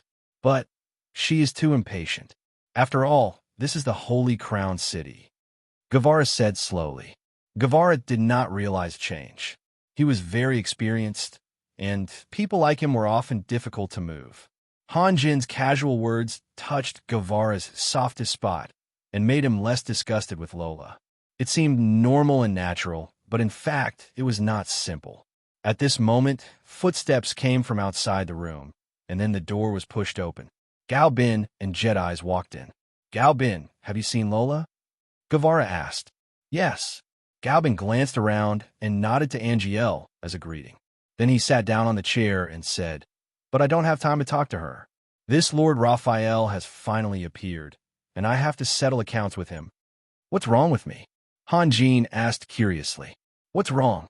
Galbin sighed and said, The meeting will be officially held tomorrow. 2 days later, the Holy Crown City will hold a big wedding ceremony. Shouldn't you let Sunir go and let her prepare? You humans have your own rules, and we elves have our own rules. Do you think we should just hand over Sunir to you, and then everything will be over? Keep it simple. Haha, keep it simple. Hanjin laughed a few times. Because of his state of mind, he was more and more tired of those complicated things. He did not even plan to attend the meeting tomorrow. Bullshit. Galbin was really anxious. Where is Sunir? Give her to me. She is very busy now. Tonight, Hanjin was going to drag it out. Then I will wait for you here. Don't go. Galbin stared at Hanjin fiercely, then grabbed the teacup. He did not care whether the water inside was hot or cold, and drank it in big mouthfuls. There was a fire in his heart that needed to be suppressed immediately. By the way, Galbin, let's get married together, Hanjin suddenly said. Puff, the leader of the elves, who had experienced hundreds of battles, was defeated by Hanjin's words. He choked on the cold tea in his chest and shot out like a water arrow. Then Galbin coughed violently and stared at Hanjin with his eyes wide open. He wanted to ask Hanjin something, but he couldn't. She has waited for you for decades. It's time for her to have a home, Hanjin said softly. Guevara and Jedis immediately understood what Hanjin meant. They could not help but smile at each other. Galbin suppressed the pain in his chest with great difficulty and roared. Who waited for me for decades? What nonsense is this? You don't know? Han Jin's smile was full of mischief. He then looked at Guevara. Mr. Guevara, do you know who I'm talking about? Of course I do. Guevara smiled and nodded. Seeing that Han Jin wanted to expose Lydia's hidden feelings, he wanted to take the opportunity to help. This also proved Guevara's magnanimity. After all, Lydia used to be his archenemy. Jedis, do you know? I know too. Jedis smiled. You see, we all know. Han Jin laughed. Only you don't know anything. Don't give me that. You want to play tricks with me? Gao Bin sneered. Hand over Sunir. I'm not waiting anymore. Now, the furthest distance in the world is not the distance between life and death, but when she stands in front of you and you don't know that she loves you. Han Jin recited like a very competent bard. The furthest distance in the world is not when she stands in front of you and you don't know that she loves you, but when she loves you so much that she is obsessed with you and you can't say that she loves you. Gaobin was dumbfounded. He looked at Han Jin blankly and could not say anything. My whole body is numb. Even my hair is standing up. Jedis murmured. It was undeniable that Tagore's poems were incomparably beautiful. More importantly, if Jedis had read them from a book, he might have been enchanted by them as well. However, it was a completely different story when it came from Han Jin's mouth. Han Jin narrowed his eyes. Although he was in the room, his spiritual sense could observe very far away. Lydia and Constance were walking quickly towards the room. Lola has no self-respect. Lydia's expression was rather displeased. What right does she have to participate in the decision-making of the holy, crowned city? My lord, Lord Gaobin is here. With him here, Lord Raphael should be understanding. Constance said in a low voice. Gaobin? He has been worried sick these days because of Sunir. Lydia smiled bitterly. I was worried that he would get angry with Lord Raphael in person. No, I must keep an eye on him so that he doesn't cause any unpleasant things. Sigh. The current Lord Raphael has become a completely different person. Who knows? The furthest distance in the world is not when she can't say that she loves you, but when she misses you so much that she can only bury it deep in her heart. Han Jin's voice floated into Lydia's ears. Her hand that was about to knock on the door froze in midair. Stop! Gaobin could not stand it anymore. Like Jed's, he felt numb all over his body. Raphael, I said, stop playing tricks with me. Hand over Sunir immediately. Turn around. What you see is the lover who has buried all her longing deep in her heart. Han Jin's voice seemed to be full of inexplicable magic. Gaobin could not help but turn his head and saw a door slowly opening. Then, Lydia's stiff figure jumped into his sight. The expression on Lydia's face was very complicated. There was fear, despair, self-reproach, and a trace of hope. If she could move, she would have turned around and run away.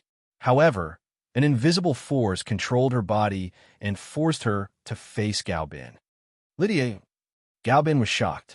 He then turned around and roared. Raphael, how can you joke like this? Apologize to Lydia immediately. Idiot, do you know why Lydia is always so crazy in battle? Han Jin said slowly, she can give up everything for you, but your eyes always skip over her and fall on others. Instead of silently enduring this pain, she would rather die in battle in front of you. At least, when she dies, you will temporarily forget about everyone else and only grieve for her. Lydia could not make a sound or move her body. Otherwise, she would have run away as fast as she could. But now, she could only stand there like a statue. Tears flowed from her eyes and wet the soft armor in front of her chest. She could not control her tears because what Han Jin said was what she wanted to shout out loud. Constance looked at Lydia in a daze. She could not believe her eyes. Lydia was crying?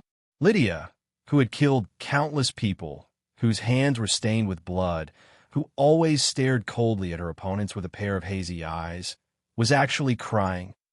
Gaobin's body became as heavy as a machine. He slowly turned around and looked at Lydia. At this moment, he could clearly see the tears in Lydia's eyes. He could also see Lydia's inferiority complex and anticipation. Gaobin wasn't stupid at all. If he wasn't smart enough, he wouldn't be qualified to be the leader of the elves. The only reason he didn't see through Lydia's thoughts was because they were too close and familiar with each other. He had always treated Lydia as his best comrade. When he first fell in love, he even asked Lydia for advice. Little did he know that his trust in her was very hurtful. Divine archer Gal Bin and magical archer Lydia. There was only a thin layer of paper between them. Now, the paper was mercilessly pierced through by Han Jin. Gal Bin felt as if there was a huge rock pressing down on his heart. His lips trembled slightly, but he could not say a single word.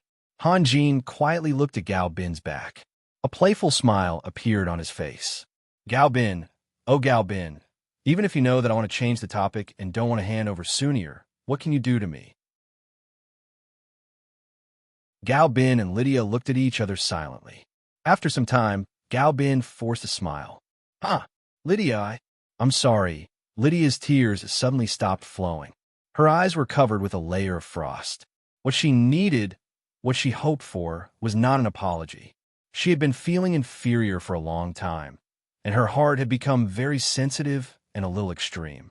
Moreover, Gal Bin had never done anything wrong to her. It was Gal Bin's freedom to like whomever he liked, and she had no right to interfere. Right now, an apology was enough to make her despair. It was the precursor of a tactful rejection. Lydia didn't know where she got the strength from, but she gritted her teeth and struggled against the force that was restraining her body. Han Jin helplessly pointed at Lydia with his fingertips. Lydia's body trembled, and she suddenly found that she had regained her freedom. In the next moment, Lydia turned around and dashed into the distance without looking back. Gal Bin opened his mouth to call out, but he closed it again. He then turned around and glared at Han Jin. Still not chasing? Han Jin whispered. Then I can guarantee that you will never see her again. Gal Bin's face was filled with shock. He did not dare to hesitate. He immediately turned around and chased after Lydia in the distance. After reading the book reviews, I couldn't help but think back to when the Chaos War God was first released. At that time, I was very conflicted. To be honest, this project was a bit cruel. If there weren't a few Alliance Masters, Elders, wouldn't it be a slap in the face? You said that you worked hard and put in a lot of effort, but that's useless. A sign is a title that can't be erased from your head. It shows your results. I admit that I was very bookish and childish, so I couldn't sit still. However, my luck was really good. Not long after, heroes arrived one after another. Here, I would like to thank all of you heroes and all of you who subscribe to this book. As the saying goes, my food, clothes, and even my future all depend on you. Without your support, I wouldn't be where I am right now. I'm truly grateful to all of you. All right, let's not talk about anything else. By the way, I've already written more than 2. For million words, and this book will end before 2. 5 million words. That number is quite shocking, and I don't want to surpass it either.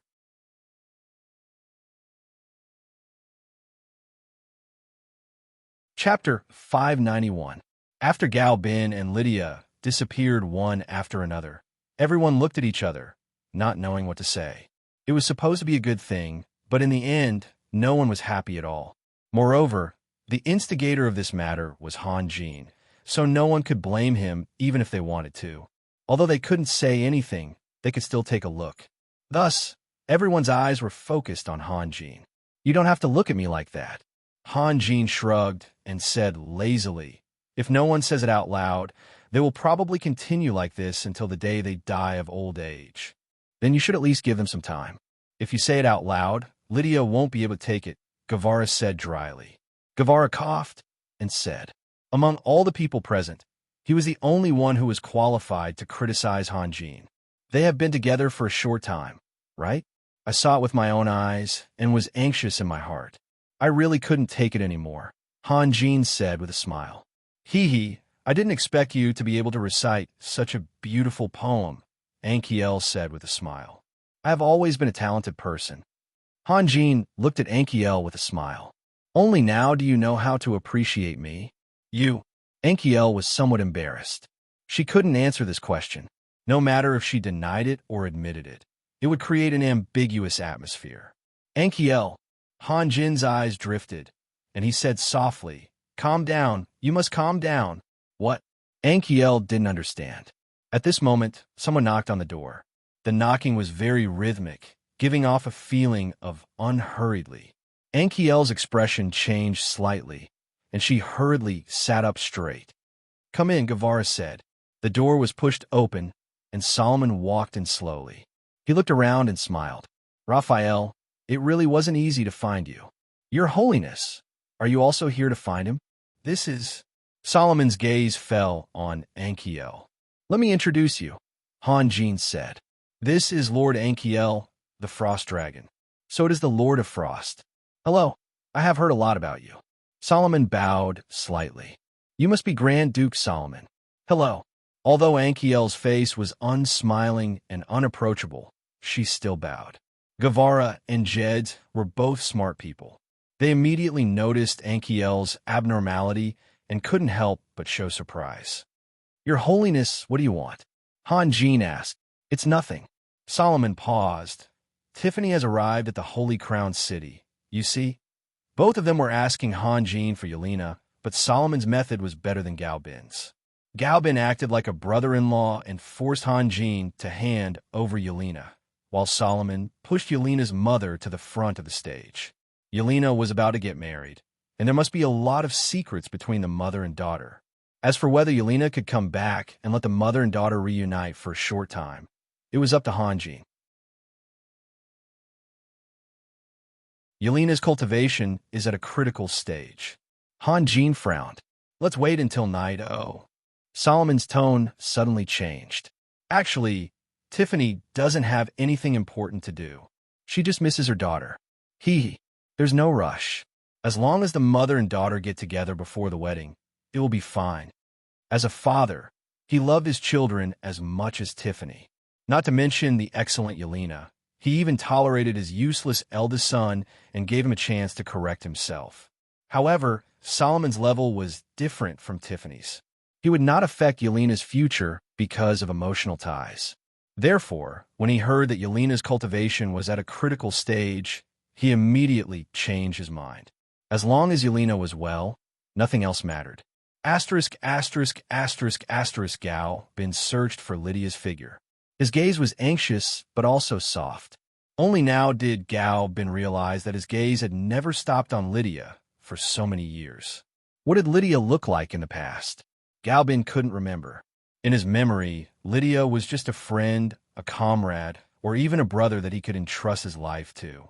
Galbin had always been unscrupulous when joking with Lydia, as if he had forgotten that Lydia was a woman. This made Galbin feel even more guilty. He never dreamed that there would be such a relationship and such a person beside him. How long had he known Lydia? 50 years? Or 80 years? Maybe it was longer? He had only been with a human woman for more than 20 years, and he thought that he had experienced all the joys and sorrows of life, and had seen through everything. Little did he know that there was a woman who had spent 100 years silently watching over him. Compared to this feeling, were the things that he couldn't let go of really as heavy as he imagined? Galbin knew that the scar was the biggest pain in Lydia's heart.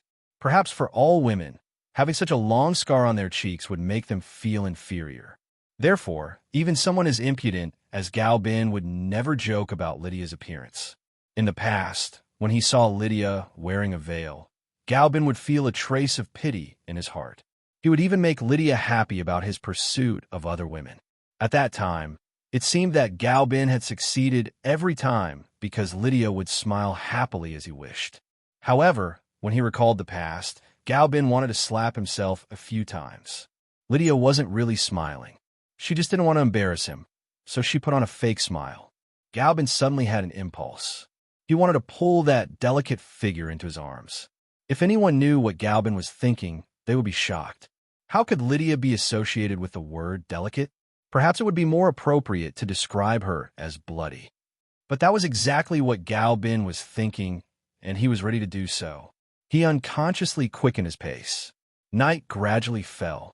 Lydia had already run dozens of miles away.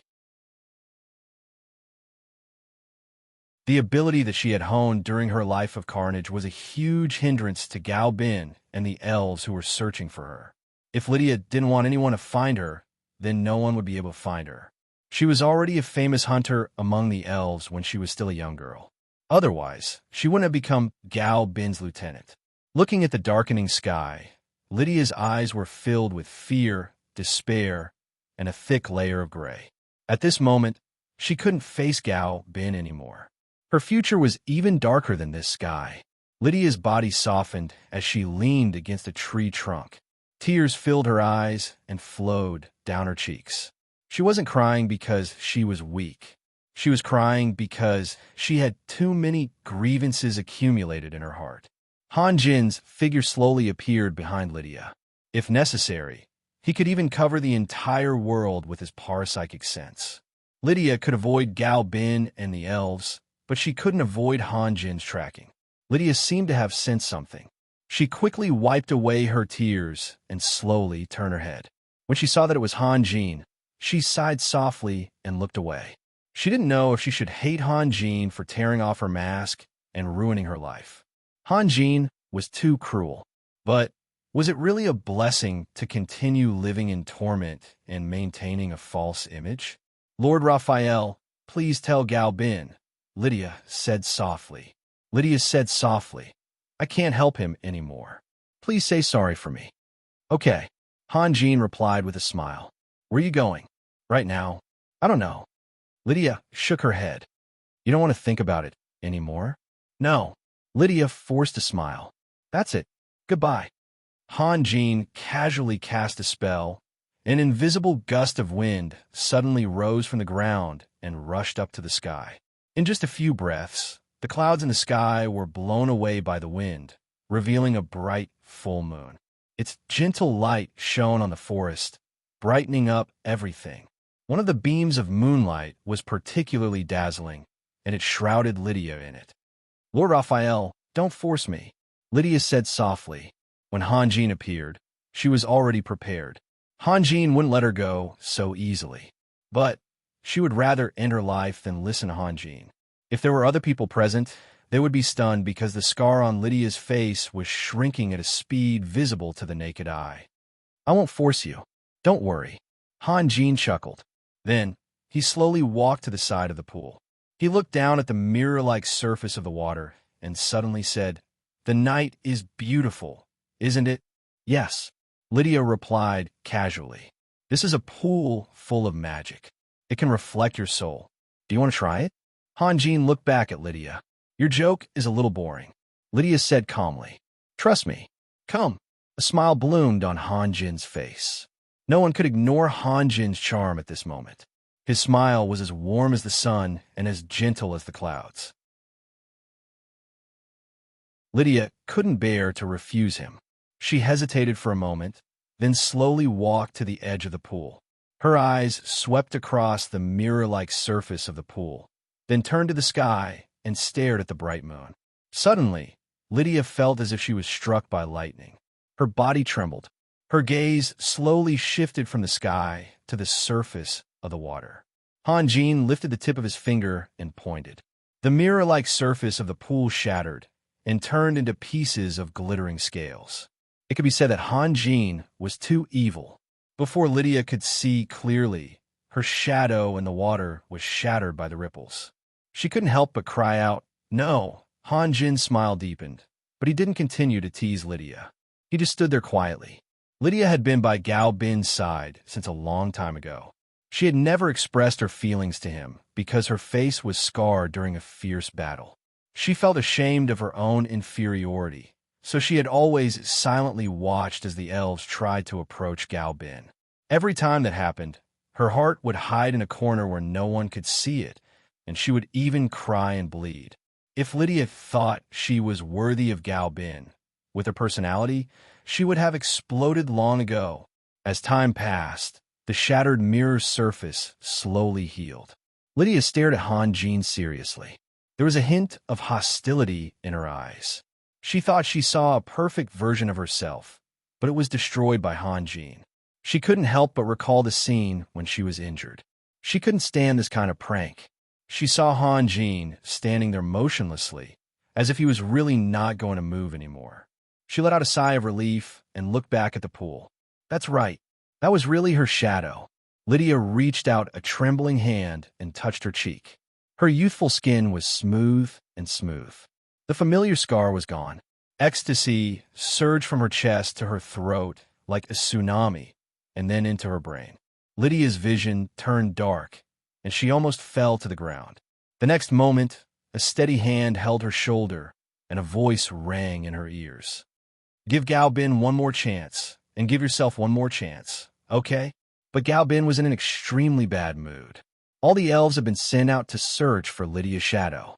Even the army of the Holy Crown City had been sent out. Although there was no affiliation between them, Lang Ning, Winston, and Kane didn't dare to be careless because of Gao Bin's identity and status.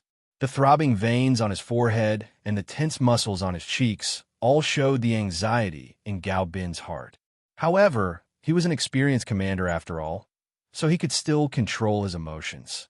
If his mental fortitude was slightly weaker, he would have already flown into a rage after a few hours of fruitless searching. Gao Bin hurriedly walked up a short hill and suddenly saw an elf standing in the shadow of the trees. Her figure was hidden by the trees, but under the bright moonlight, he could clearly see her charming face. Although there were many beautiful women in the elf race, such a beautiful and charming face was rare. But now, Gao Bin was not in the mood to appreciate the beauty. He said in an unfriendly tone, "Why are you standing there like a fool? Didn't you get the order? Go and find Lady Lydia." The elf didn't answer, nor did she follow Gao Bin's order. She only tilted her head and stared at Gao Bin. At this time, Constance, who was panting, also rushed up the hill and shouted at the elf, "Didn't you hear Lord Gao Bin's order? What are you waiting for?" Gao Bin's body suddenly stiffened. A scene from a long time ago suddenly appeared in his mind. "Little one, this is not a place you can come to. Go back." Gao Bin, who was covered in blood, smiled at a female elf who only reached his shoulder. Lydia tilted her head and stared at Gao Bin seriously. She then said in a cold voice, "I think you must be mistaken. From now on, I will be the deputy commander of this army." While the elf's face was unfamiliar, the way she tilted her head was very similar to Lydia's many years ago. Gao Bin felt as if he had seen an irreconcilable enemy. He immediately took a step back and his body tensed up. He then asked tentatively, "You are Lydia?" The elf showed a perfect and seductive smile, and then slowly walked out of the trees. Constance saw that the elf ignored her order and was furious. She was about to yell when she saw what the elf was wearing. She was so shocked that she almost bit her tongue. Heavens, that's Lady Lydia. To be continued. If you want to know the future, please go to www.chidian.com. Support the author. Support the original reading.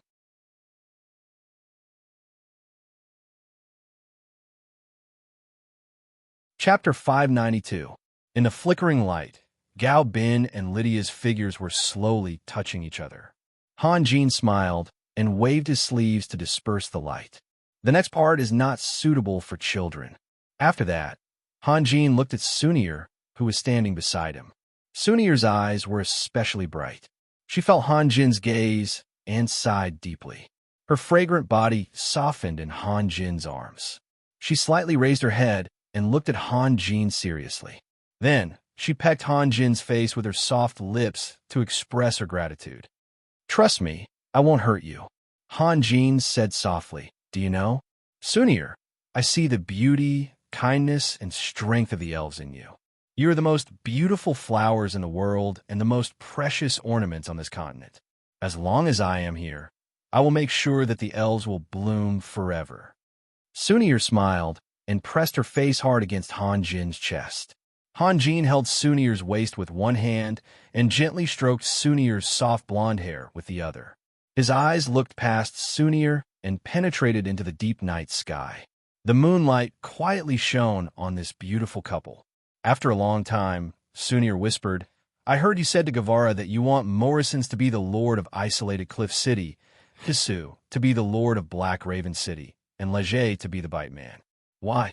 Although Morrison's is an orphan, he grew up in Isolated Cliff City, and Leger graduated from the Bite Man. After following me for so long, I should give them a chance to return home with honor. Hanjin said, as for Sasu, I can only let him go to Black Raven City. I have other plans for the Holy Crown City. What's wrong? Is there anything wrong?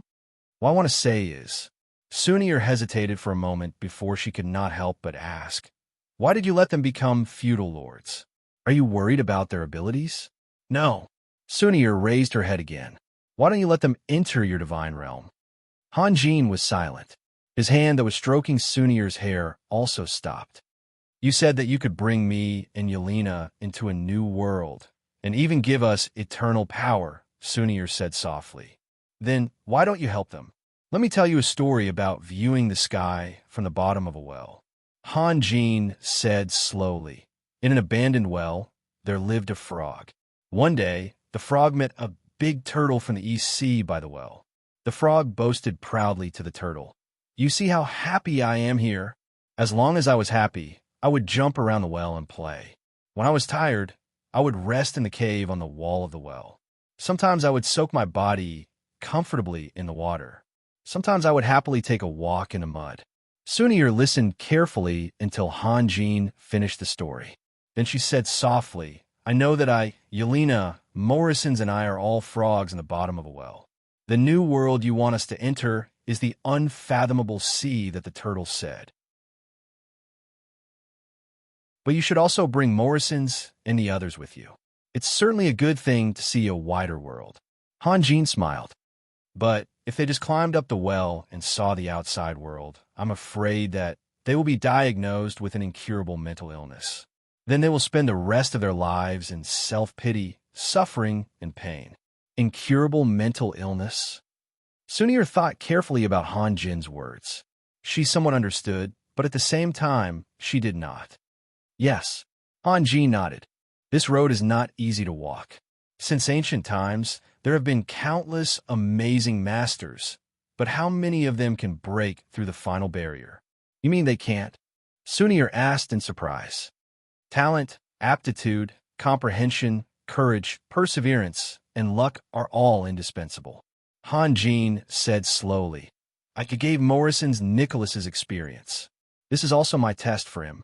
Although he is improving very quickly, to become a real superclass master, he will need at least 10 years of hard work. Yes, Sunir replied. She basically agreed with Hanjin's evaluation of Morrison's. Morrison's did not slack off. In order to catch up with me and all of you, he was very, very diligent. Hanjin was silent for a moment. This is his limit. There are some things that I can't replace him in. Without talent, aptitude, and more importantly, perception, even if he walks on this road, he will not be able to escape the fate of dying halfway. You're giving up on them just like that? Of course not. Hanjin slowly said, let them drift in the world of mortals. One day, they will feel tired, and their lustful hearts will calm down. When that time comes, I will bring them into the realm of the gods. Then it will depend on their own fortune and luck. Sunir did not say anything else. She used her fingertips to draw circles on Hanjin's chest. Why did you suddenly mention them? Hanjin asked with a smile. I'm afraid. Sunir said softly. Didn't you say it before? At the last step, we will have to face it ourselves. You can't help us. I'm worried that you'll be too lonely. You need someone to accompany you. Tell me the truth. Hanjin looked at Sunir quietly. His clear eyes seemed to have the power to see through people's hearts. Sunir bit her lips slowly. She glanced at Hanjin and said in a low voice, These days, you have done a lot. You even made arrangements for Morrisons and the others. I feel. Sunir could not continue. You feel like I'm making arrangements for my funeral? Hanjin laughed. You're afraid that I won't come back? Sunir nodded vigorously. Then, she looked at Hanjin without blinking. Sometimes you think too much. Hanjin lowered his head and kissed Sunir's warm lips lovingly.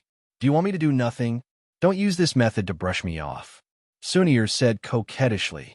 Anyway, I know that you must have something important to do. Is it Archangel Alpha? It's not him. Hanjin shook his head. It won't be long before this world won't be able to accommodate me. Won't be able to accommodate you? Sunir was surprised. Just like the gods in the age of gods, I will leave sooner or later. Where are you going? Sunir asked blankly. Where did the shrewd Sunir go? Han Jin chuckled. I promised that I would always be by your side. Where else can I go?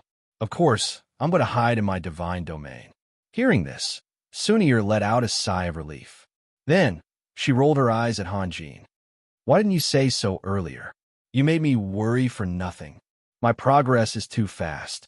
My foundation is a bit unstable. It's time to stop and rest. Han Jin said slowly. This will take a long time. I can wait for you. But before that, I have to deal with Alpha first. I won't let you down. Sunir paused. Then, she said, when are we going to Wild Willow City? Why are we going there? Don't play dumb. Sunir said with dissatisfaction. Didn't you say that you had to move the ancient tree of life to your divine domain? Aren't you afraid that I'll hurt you, elves? Han Jin said with a smile. Why are you suddenly more anxious than me? Sunir was speechless for a long time.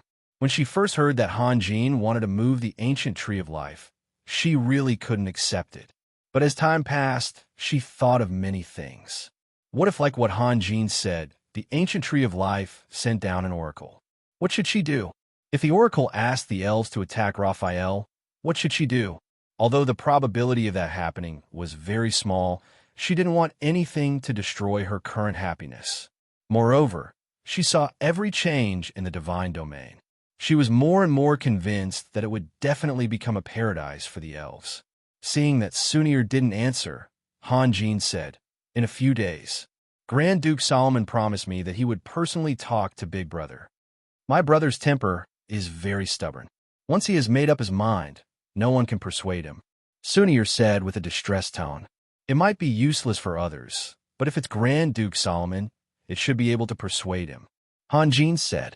Raphael, how about? Sunir's mind flashed. She suddenly thought of an idea. What? Let's capture Lydia and bring her to the divine domain. This way, Big Brother will definitely chase after her. You? Han Jin was stunned for a moment. Then, he laughed and said, No need to go through so much trouble. I'll directly capture Big Brother. If Gaobin knew what Sunir was thinking, he might be so angry that he would vomit blood. Of course, this kind of extroversion made Han Jin very happy. This was what it meant to be considerate. That's right. Sunir thought seriously. The more she thought about it, the more she felt that it was feasible. With Han Jin's current strength, he could even capture elves in batches and bring them to the divine domain. She suddenly understood that when Han Jin talked about moving the ancient tree of life, there was no need for him to ask for her approval or help. The only reason he told her was because he cared about her feelings. Thinking about her reaction at that time, Sunir felt guilty. Perhaps Raphael was right. She had seen many scenes of conflict between life, so she would always think too much when she encountered things. Not only did she hurt herself, but she also hurt Raphael. I'm sorry, Sunir said in a low voice. Sorry. Han Jin looked surprised. What's wrong with you? At that time, I shouldn't have questioned you. Sunir had the courage to admit her mistake. You know you're wrong? Very good. Han Jin chuckled. In the future, you must remember 2 rules. What rules? First, I'm always right. Second, if I'm wrong, please refer to the first rule. You? Sunir was angry and amused at the same time. What kind of bullshit *T rule was this? It was too shameless. To be continued. If you want to know what will happen next, please go to www.chidian.com. There are more chapters. Support the author. Support the original reading.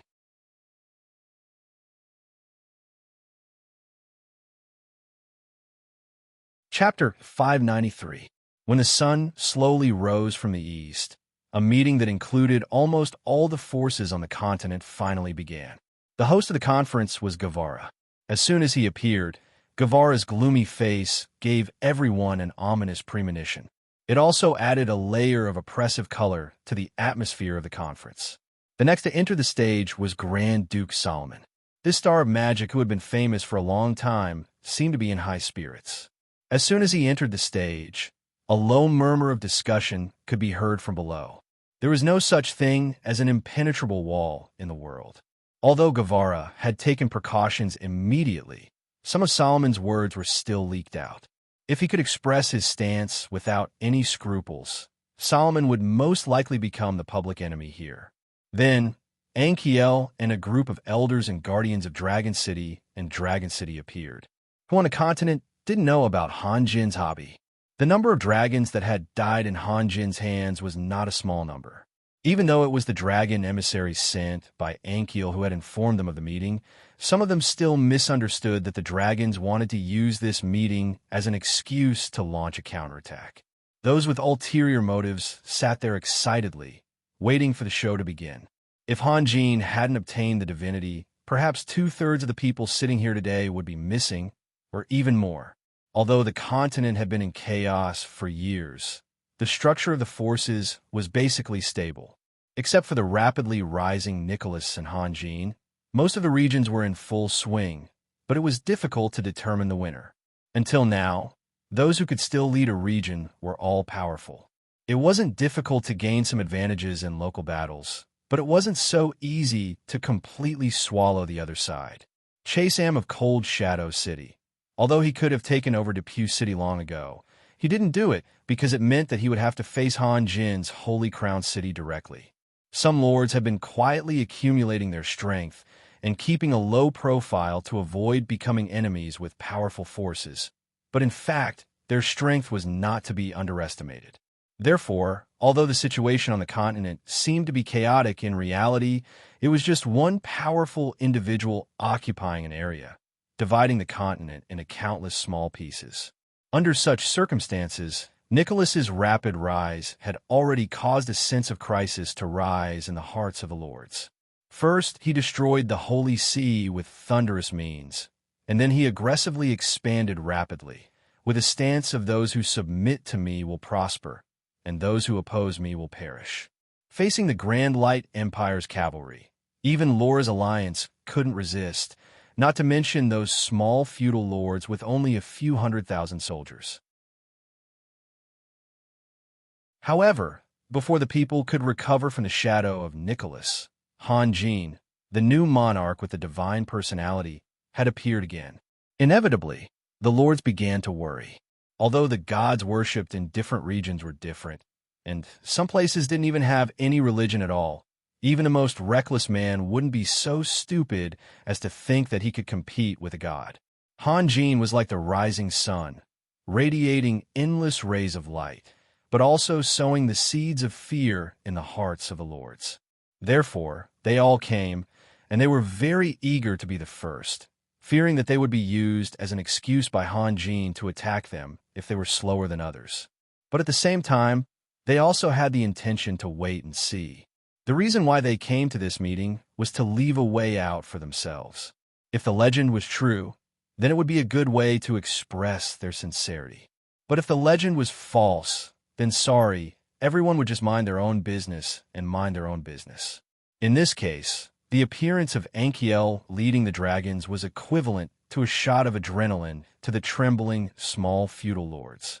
After all, many of them didn't even know what Han Jin looked like, let alone have any enmity with him.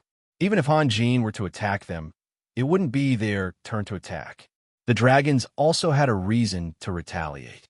After all, those who died were all golden dragons, not ordinary magical beasts. Besides, the dragons had always been strong and had left a deep impression on the people. Therefore, those who were eager to make a move and wanted to do something were now sitting there quietly. With the dragons as a big enough shield in front of them, why would they need to do anything? The mentality of humans was sometimes very strange. For some weak existences, even if it was just for some insignificant matters, there would always be people who would bully them to show their strength. In the face of those who were strong, they would bow their heads and submit to them. At the same time, they also hoped that someone would come out and beat them to the ground. Although there was no real benefit to these people, this was indeed their true thoughts deep in their hearts. There was never a lack of people who would stand aside and watch the show, but there were very few who would dare to step forward. The feudal lords present all had different thoughts, but the only thing they had in common was that no one dared to do anything out of line. At this time, it was not a wise decision to be the first to step forward. No one who could sit here was an idiot, and no one would do anything that would bring trouble to themselves. However, in the end, the feudal lords couldn't suppress the curiosity in their hearts anymore. This was because Jedis, Glyn, and the others who appeared one after another had already filled up the seats on the viewing platform. Hanjin didn't appear, which was a little too strange. No matter what, Hanjin shouldn't let go of this opportunity to establish his power in front of all the feudal lords of the continent. Although they were curious, no one dared to ask. Guevara's expression had fully expressed his feelings at this moment, and no one wanted to touch this bad luck. In fact, this couldn't be blamed on Guevara. He had experienced many ups and downs, and had seen all kinds of storms. Logically speaking, he shouldn't have shown such an inappropriate expression, which would cause the feudal lords to make the wrong judgment. However, Guevara really couldn't suppress the anger in his heart. In such an important occasion, Hanjin actually said that he wouldn't be attending. This was outrageous. Who was he working so hard for? Wasn't it all for Hanjin? But the moment when the empire was announced, as the emperor, Hanjin was not present. Was there anything more ridiculous than this? Glyn and Jedis, who were sitting next to Guevara, were also somewhat helpless. Just before the start of the conference, Guevara suddenly made an outrageous decision, which was to remove the seat that originally belonged to Hanjin. When they first heard the news, everyone was shocked. How could he do this? But no matter how much they tried to persuade him, Guevara was stubborn. They couldn't do anything about this old man that Hanjin had always respected. Jedis and Glyn had no choice but to look for Solomon. In terms of status, Guevara was Hanjin's elder, and Solomon was Hanjin's father-in-law.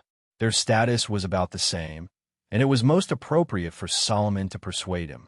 However, what was even more outrageous was that after Solomon heard the news, he only smiled and said that he understood and didn't say anything else.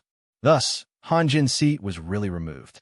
Glyn and Jedis were full of complaints, but they had nowhere to vent them. They sat there feeling uncomfortable all over. Without Hanjin, what was the point of holding this conference? But the Lord were already here, and they couldn't tell them that Hanjin wasn't here, so they could all go back first. On the other hand, Grand Duke Solomon seemed to be indifferent, as if it was normal that Hanjin wasn't here. He also didn't care about the few faintly hostile gazes that were directed at him from below. After the previous incident, a considerable number of people had already regarded Solomon as a potential enemy, for no other reason than profit.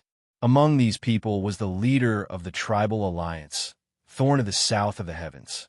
Because he wasn't officially loyal to Hanjin, he could only sit below, unlike Kemerake and Honduras of the Freedom Federation, who sat high up on the viewing platform. The tribal alliance wasn't something that those small lords and small cities could compare to.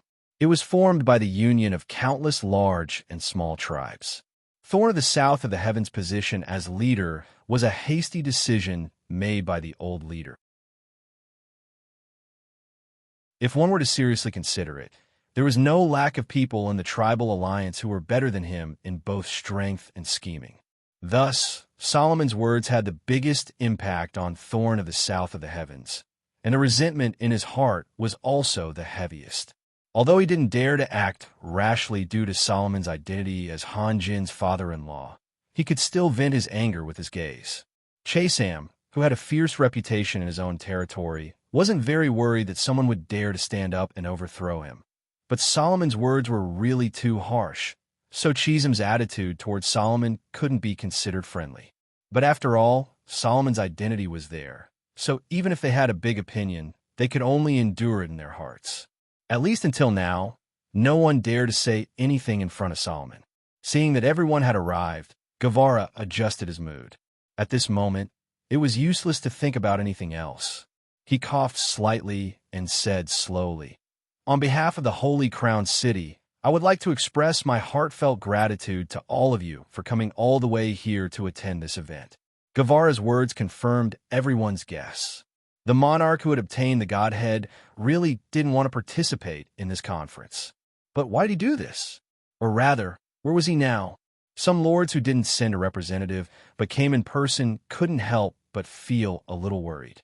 In this world where the strong were respected, There were two completely different situations with or without the participation of high-grade professions.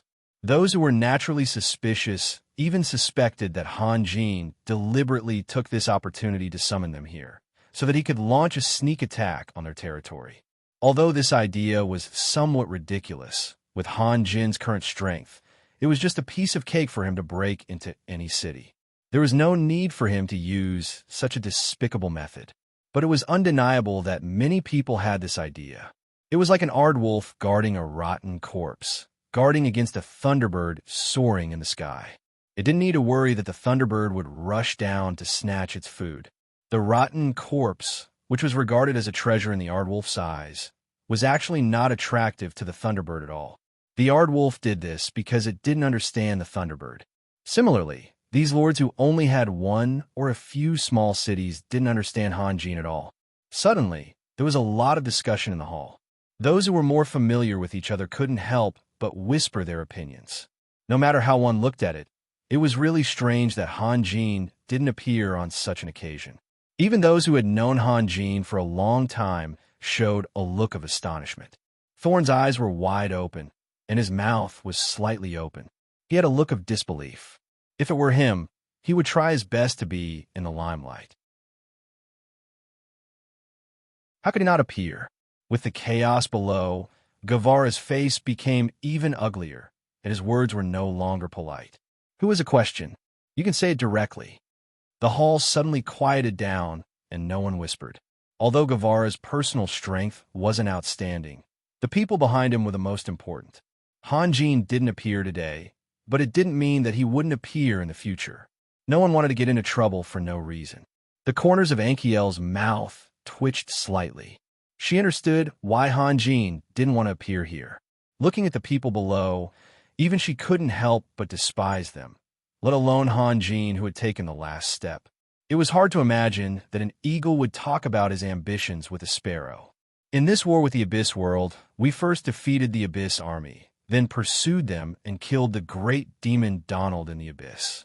We destroyed the foundation of the demon race, the demon pool.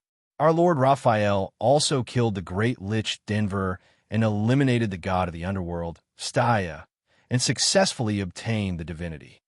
Although Guevara really didn't want to mention Han Jin's name, he had no choice but to mention Han Jin's glorious achievements to completely intimidate the lords below.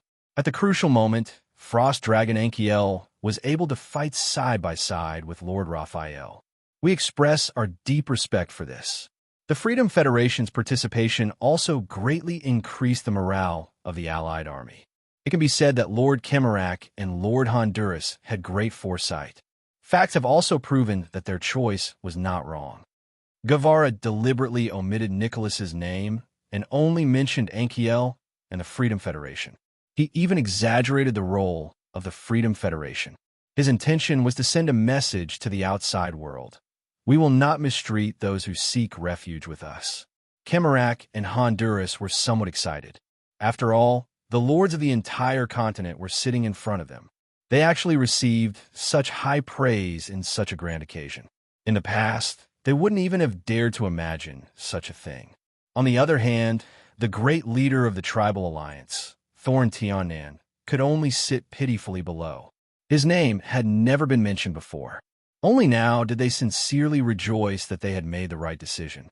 Although the lords below had long heard of Han Jin's various achievements, when they heard it personally from Guevara, they couldn't help but suck in a breath of cold air. At this moment, they deeply felt that compared to Han Jin, they simply couldn't be mentioned in the same breath. Just look at what he had done. The great demon Donald and the great lich Denver were terrifying existences that could even stop children from crying at night. In the face of such super powerhouses, these lesser lords might not even have the time to resist before they were easily killed. What was even more incredible was that even the god of the underworld, Staya, had been killed by Han Jin. After all, he was a god. After hearing Guevara's words, most of the people showed a dignified expression. They even closed their mouths tightly, for fear of leaking a word or two and causing a fatal disaster for themselves. However, there were still a few people who didn't give up. Of course, They absolutely didn't dare to be the first to jump out. They just put their hope on the dragons. Most of the dragons had a tyrannical temper. Once the Holy Crown City and the dragons were really at loggerheads, they might have a chance to fish in troubled waters and gain some benefits for themselves. Seeing the reaction of the people below, Guevara was very satisfied, and even his expression eased a lot. Then he began to give a long speech. The seemingly meaningless words revealed the same message all the time. That was, since the alliance had been established, it would not stop at the Northeast region. It was only a matter of time before it would expand and even unify the entire continent. As for where to go from here, it was better for all of you to make a decision as soon as possible. Although Guevara didn't explicitly say what they had to do, his words were full of threat. The lords had no doubt that if they didn't rely on the Holy Crown City alliance, they would not have a good ending. Those whose territories were closer to the Holy Crown City, such as Marishan of Depew City, had long been restless. He, who was struggling to survive in the cracks, was no longer as ambitious as he used to be. The rise of Hanjin was actually a good thing for him. But the key point was that he couldn't even find someone to be loyal to. After all, Marishan was a lord, a figure above all the people in Depew City. Even if he had to bow his head and surrender, it should be in front of Hanjin. How could he be loyal to Guevara, a has-been Dragon Knight? Many people had the same idea, especially the lords in the remote areas. Anyway, Hanjin couldn't reach them for the time being, so they just submitted to him on the surface. However, they were also powerful people, so it would be better to be loyal to Hanjin. After all, he was an existence that could kill gods. It was not shameful to submit to such a person, but Guevara was different. He was only qualified to represent Hanjin, not Hanjin himself. Moreover, the lords present hadn't taken any action yet. If anyone jumped out at this time to pledge allegiance, he would only be despised by the others. What was the difference between him and a clown? Guevara was infuriated when he saw the hesitant look on everyone's face. In his original plan, he was supposed to use this conference as an opportunity to subdue most of the lords. As for those who remained stubborn, Guevara was not stingy with his ruthless methods. However, all his plans were ruined by Hanjin. As a former lord, Guevara certainly knew what these people were thinking. But Hanjin was not here, so the effect of this meeting was far from what he expected. At this moment, Ankiel suddenly said, "Lord Guevara is right. The continent can't go on like this. It's time for someone to stand up and unify the continent. Don't worry, we dragons will support any decision made by Raphael." Ankiel's words were like throwing a huge stone into the calm lake, which was equivalent to adding a heavy weight to the Holy Crown City. No one would have thought that the Dragon Clan, who had always been arrogant, would actually say such words. In fact, Ankiel's words contained several meanings. First, she clearly expressed her determination to support Hanjin. Then, she directly called Hanjin by his name, which showed that she and Hanjin were equals. And the key point was that she supported any decision made by Hanjin. The implication was that if the decision was not made by Hanjin himself, she could ignore it completely. This also showed her trust in Hanjin. Although the dragons were tyrannical and easily angered, perhaps due to their pride, their credibility was also well known. Whatever they said would never be discounted. It was not hard to imagine how much trust Ankiel had in Hanjin when she said such words. As a result, those who were still on the fence lost their temper. Even the dragons could not withstand the pressure and compromised. What qualifications did they have to go against the current? Some people even hesitated whether they should take a stand now. The current situation was very clear. Hanjin, who had the ability to kill gods, Grand Duke Solomon of the Capital of Elements, the huge organization of the Freedom Federation, and the dragons were also on the side of Hanjin. It was not an exaggeration to say that these forces could sweep the entire continent.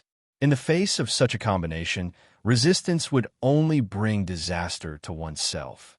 Guevara took in the reactions of the crowd one by one. He knew that a string cannot be stretched too tight, otherwise it would break.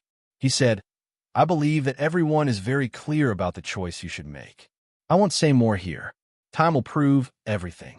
In a few days, it will be His Excellency Raphael's wedding. I welcome everyone to attend. I hope that when the time comes, both of us will be able to show the sincerity that we deserve." Hearing this, the lords heaved a sigh of relief. Not only did this give them a few more days to think about it, but they also did not have to face the awkward situation of whether or not to pledge their loyalty to Guevara. Thinking about it, Raphael would appear at the wedding ceremony, right? The atmosphere in the hall suddenly became lively again. Enthusiastic congratulatory voices rose and fell one after another. Anyway, saying a few words of praise did not cost any money. Not only would they not lose face, but they could also express their goodwill. Why not? At this moment, a deafening explosion came from the sky. The tall conference hall trembled, and cracks appeared on the bright skylight. Dust flew everywhere, as if there was a snowstorm. The hall immediately exploded. The lords who attended the meeting stood up and looked around. "Silence!" Guevara shouted. In fact, he did not know what had happened. He looked around and then turned to look at the skylight above his head. The next moment, Guevara's eyes could not move because he saw a shocking scene. In the sky, a huge gate of heaven had appeared out of nowhere. Countless flames were attached to the gate of heaven, burning fiercely. There was also a dazzling ray of light coming and going from the gate of heaven. The lords followed Guevara's line of sight and were all stunned. The gate of heaven was always filled with a holy aura. At this moment, what was happening? Did someone dare to set fire to the gate of heaven? Lord Ankiriel, could it be? Guevara's gaze turned to Ankiriel. He saw Hanjin and Ankiriel secretly talking about something in the morning. If that ray of light was really Hanjin, then Ankiriel must know the inside story. That's right. Ankiriel smiled and said, "Raphael is attacking the heavenly realm." Although Ankiriel's words were gentle, to the lords, it was no less than a bolt from the blue. For a moment, the hall was silent. If you want to know what happened next, please go to www.chijian.com. There are more chapters. Support the author. Support the original reading.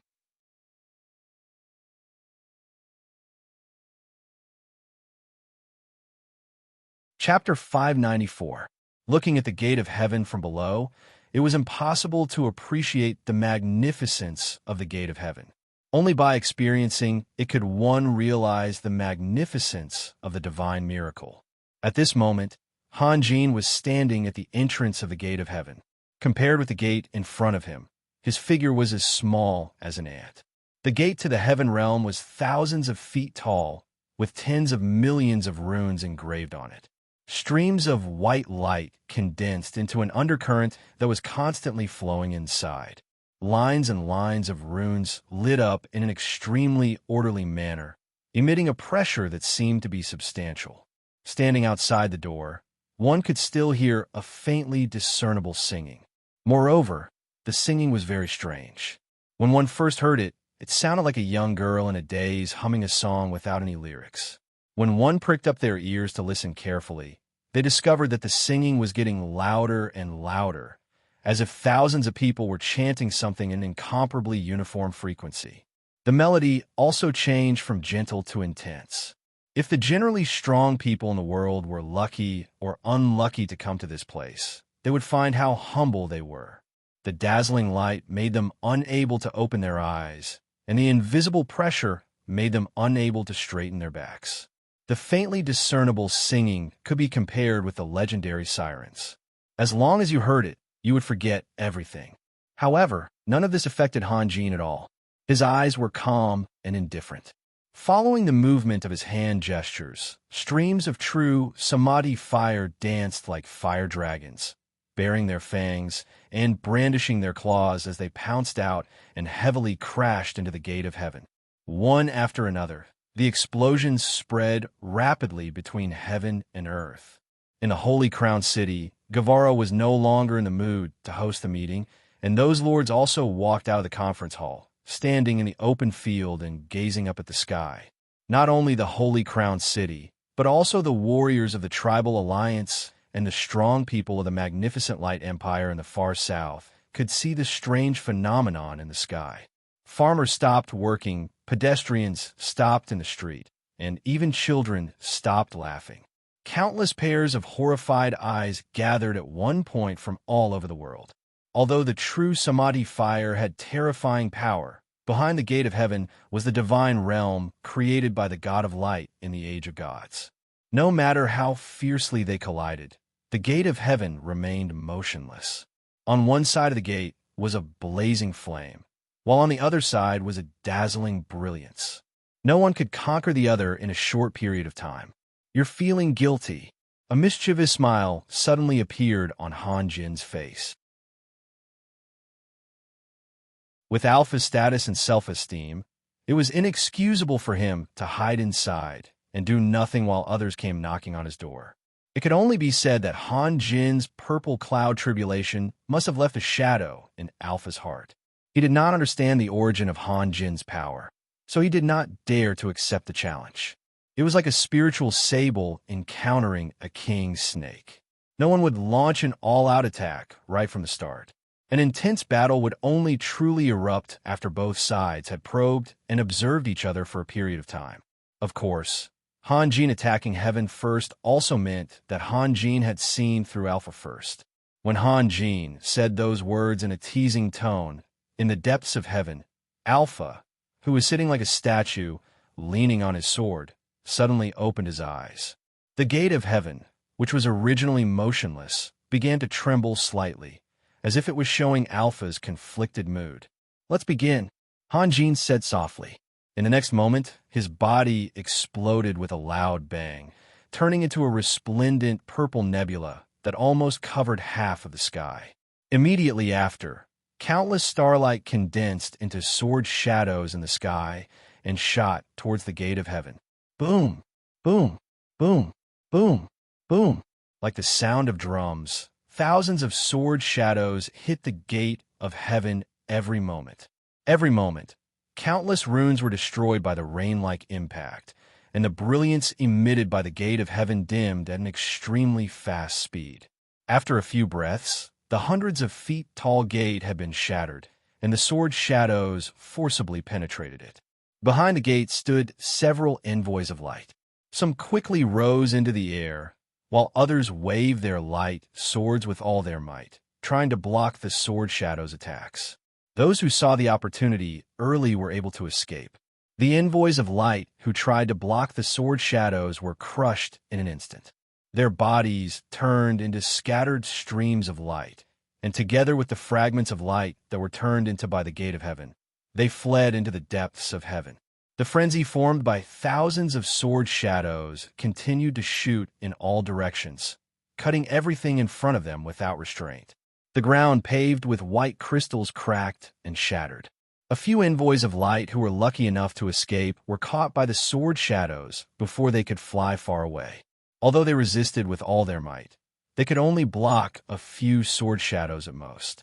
In the face of the bombardment of thousands of sword shadows, they were powerless. They could only watch as their bodies were swallowed by the sword light.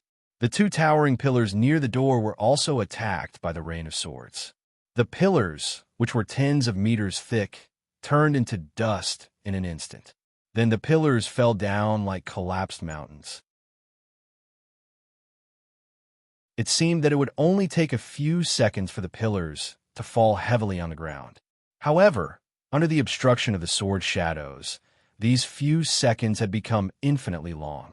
If time was slowed down, one could clearly see that the giant pillar was constantly sinking into the sword light that covered the sky and earth, but as long as it came into contact with the sword light, it would turn into scattered dust. After only a few breaths of time, the towering giant pillar had disappeared without a trace, leaving behind only clouds of sand and dust that were soaring into the sky. At this moment, one bright sword light after another shot out from the depths of heaven. The envoys of light, Alpha, had finally launched a counterattack. For the envoys of light, each sword light contained a powerful and unparalleled power, but for the envoys of light, Alpha could easily occupy a partial advantage. After all, Han Jin had scattered his divine sense into thousands of pieces, while Alpha was a powerhouse of the same level as him. Furthermore, he had condensed all his power into a single line. It was easy to imagine who was stronger and who was weaker. Boom, boom, boom. Cracks appeared on the sword light that was still unscrupulous just now. In the next moment, all the sword shadows turned into little purple meteors, condensing in the same place. Then, Han Jin's figure appeared in the middle of the broken gate of heaven. The envoys of light, Alpha's figure slowly walked out from the depths of heaven. When Han Jin's figure appeared, he also stopped and looked at Han Jin from afar. "Your turtle shell doesn't seem as hard as I thought," Han Jin said faintly. "Destroy the law, and the world will collapse with it." Alpha's voice rolled like muffled thunder. "This won't do you any good. You have so little confidence in yourself." Han Jin raised his eyes, and a golden light flashed in his eyes. As the saying goes, there's no turning back. Since he came here, he would never stop until he achieved his goal. Alpha was silent. He hinted that Han Jin would cause a disaster if the law collapsed, but it was interpreted as a sign of cowardice, which made him very angry. "Did I hurt your self-esteem?" Han Jin's gaze turned to the sky. Alpha's huge light wings, which could almost cover half of heaven, were flapping rapidly, as if showing Alpha's excitement. "Raphael, you broke into the Abyss world, you fought against evil, you killed the Demon King Donald, and you killed the Nether God Staya. You're a powerhouse who upholds justice. In any case, you should not be an enemy of heaven." Alpha's voice was full of a kind of agitated appeal, as if it could make people's blood boil. "Then what should I do?"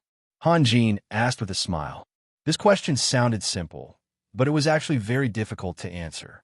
The Demon Clan had lost their foundation, and the evil Fire Spirit Clan had been completely annihilated. Only the Black Dragon Clan was left, and it was difficult for them to form a force. Even without Han Jin's action, the Golden Dragon Clan and the Titan Clan could suppress the Black Dragon Clan. On the ground and in the Abyss, there was no one who could challenge Han Jin. In other words, except for heaven, Han Jin seemed to have nowhere to go. Blasphemy against the gods. This is a path of no return. Alpha slowly revealed his light sword. "Raphael, do you really not want to turn back? Blasphemy against the gods." Han Jin's smile seemed a little strange. "Then what am I?" "Alpha, you are so pitiful." "Pitiful." Alpha's huge light wings suddenly straightened, and the edges of the light wings turned into countless sharp light swords. "After sitting in this tortoise shell for so many years, you've become stupid." Han Jin sneered. "Open your sleepy eyes and use your stiff brain to think. Why don't you use your sword to talk to me? When you were dealing with Catherine, you were not so long-winded." "Ha! Do you really not know? Or are you not willing to face the fear in your heart?" "You took Catherine in?" Alpha paused and asked in a deep voice. "Talking to a stubborn guy like you is really difficult." Han Jin smiled and slowly stretched out his hand, a purple star slowly rotating in his palm. "Blasphemy? Even if I knock you to the ground and step on your face, is not blasphemy." A sword light suddenly bloomed, and in an instant crossed a distance of nearly 1,000 meters, connecting Alpha and Han Jin together. Boom! The entire celestial realm shook violently. Not only was Alpha's attack speed faster than Catherine's, but the sword light he brandished was also far more dazzling than Catherine's. Like a huge, solid pillar of light, it completely swallowed Han Jin's figure. In the next moment, Han Jin's figure gradually appeared in the flickering light. He did not even move, and only relied on his body to withstand Alpha's all-out attack. "That is at most a kind of trampling," Han Jin said faintly. "Don't worry, Alpha, I will do it." No one knew whether it was because of fear or anger, but Alpha suddenly let out a high-pitched whistle, and as his huge light wings spread out, countless figures of light angels appeared. "Raphael, you will pay a heavy price for everything that happened today." Following Alpha's roar, sword light bloomed one after another, and many light angels took the opportunity to surround Han Jin from all directions. To be continued. If you want to know what will happen next, please go to www.chijian.com. There are more chapters. Support the author. Support the original reading.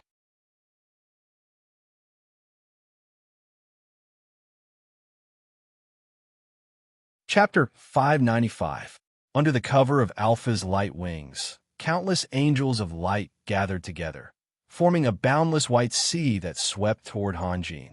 The angels of light's figure, size, and weapons were all exactly the same. No matter what kind of thing it was, as long as it reached a certain number, it would bring a shocking visual effect. For example, ants. Although they looked weak, if tens of millions of them gathered together, anyone who saw them would feel their scalp tingling. The angels of light were naturally much more powerful than ants, and their effects were much more astonishing. If it were someone else here, even if they had a strong will and sufficient strength, they would be moved by the tsunami-like angels of light that were surging over. However, such means were destined to have no effect in front of Hanjin. When Hanjin saw the large number of angels of light swarming like a tide, a smile hung on the corner of his mouth, because he also mastered the same fighting method. Hanjin waved his hand, and the purple ball of light in his hand flew straight up into the sky like a firework flagship. Then, under the urging of Hanjin's incantation, the ball of light exploded in the air with a boom, turning into countless specks of light that sprinkled down. Judging from the speed of these light spots falling, they didn't seem to have any lethality. The angels of light continued to rush toward Hanjin regardless, allowing the light spots to fall between them. In fact, these light spots didn't cause any harm to the angels of light. After falling to the ground, they seemed to have merged into the bricks and disappeared. At this time, Alpha stopped releasing the sword light and retreated quickly. In his opinion, Hanjin's teleportation was the same as that of the demons, which required a coordinate to activate. So, after Hanjin was submerged in the sea of angels of light, no matter where Hanjin teleported, he wouldn't be able to escape the encirclement of the angels of light. Although Alpha didn't expect these angels of light to kill Hanjin at this time, as long as they could consume a bit of Hanjin's strength, it was equivalent to increasing their chances of winning. Alpha was wrong. Using Hanjin's original strength as a yardstick, estimating the current Hanjin was ridiculously wrong. A caterpillar, after surviving the test of pupa shedding, would turn into a free butterfly, leisurely fluttering between heaven and earth. After transcending the purple cloud's heavenly tribulation, Hanjin had already become an immortal. He could use thousands of Taoist techniques at his fingertips, and the heavenly Tao had also been refined into a protective divine artifact by him. Compared to the Hanjin in the past who would be troubled by the depletion of his vital energy at every turn, there was undoubtedly a world of difference. When the angels of light rushed to Hanjin's side, they were blocked by a layer of faint, almost transparent golden barrier. They could not advance any further. When the sharp light swords slashed at the barrier, they could not even create a single ripple. It was as if the light swords in their hands had suddenly become powerless straws. Comparing numbers? Alpha, let's see who has more people. Hanjin chuckled softly. With a change of hand gestures, countless figures miraculously drilled out of the ground. As each figure appeared, they attacked the angels of light around them. The field was in a mess.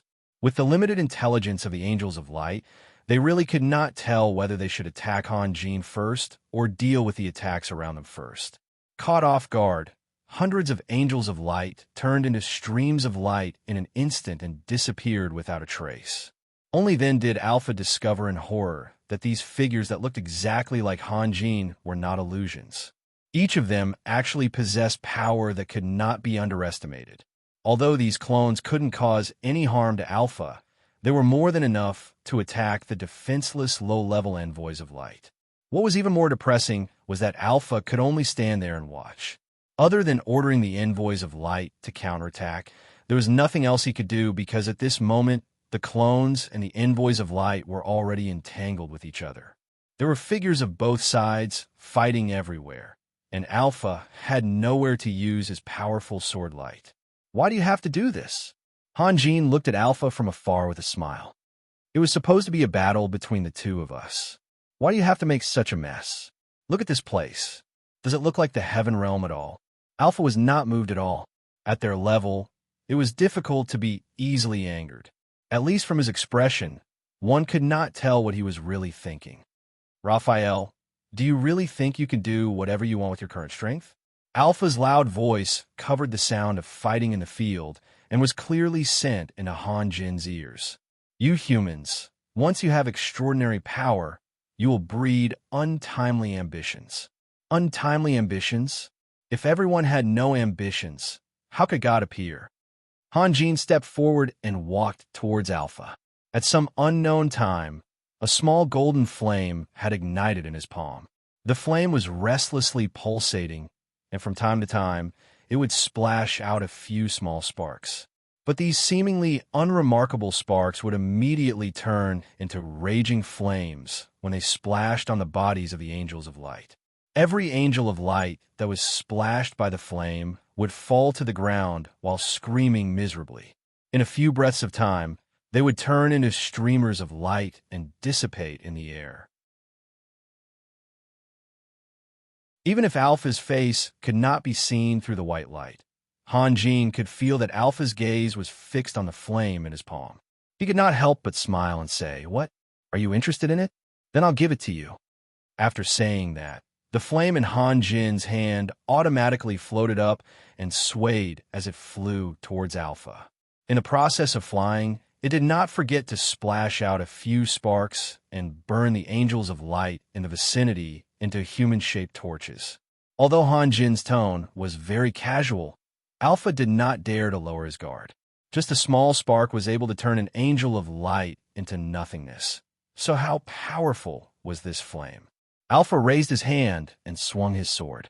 A pillar of light as thick as a bucket instantly traversed hundreds of meters of space and enveloped the flame.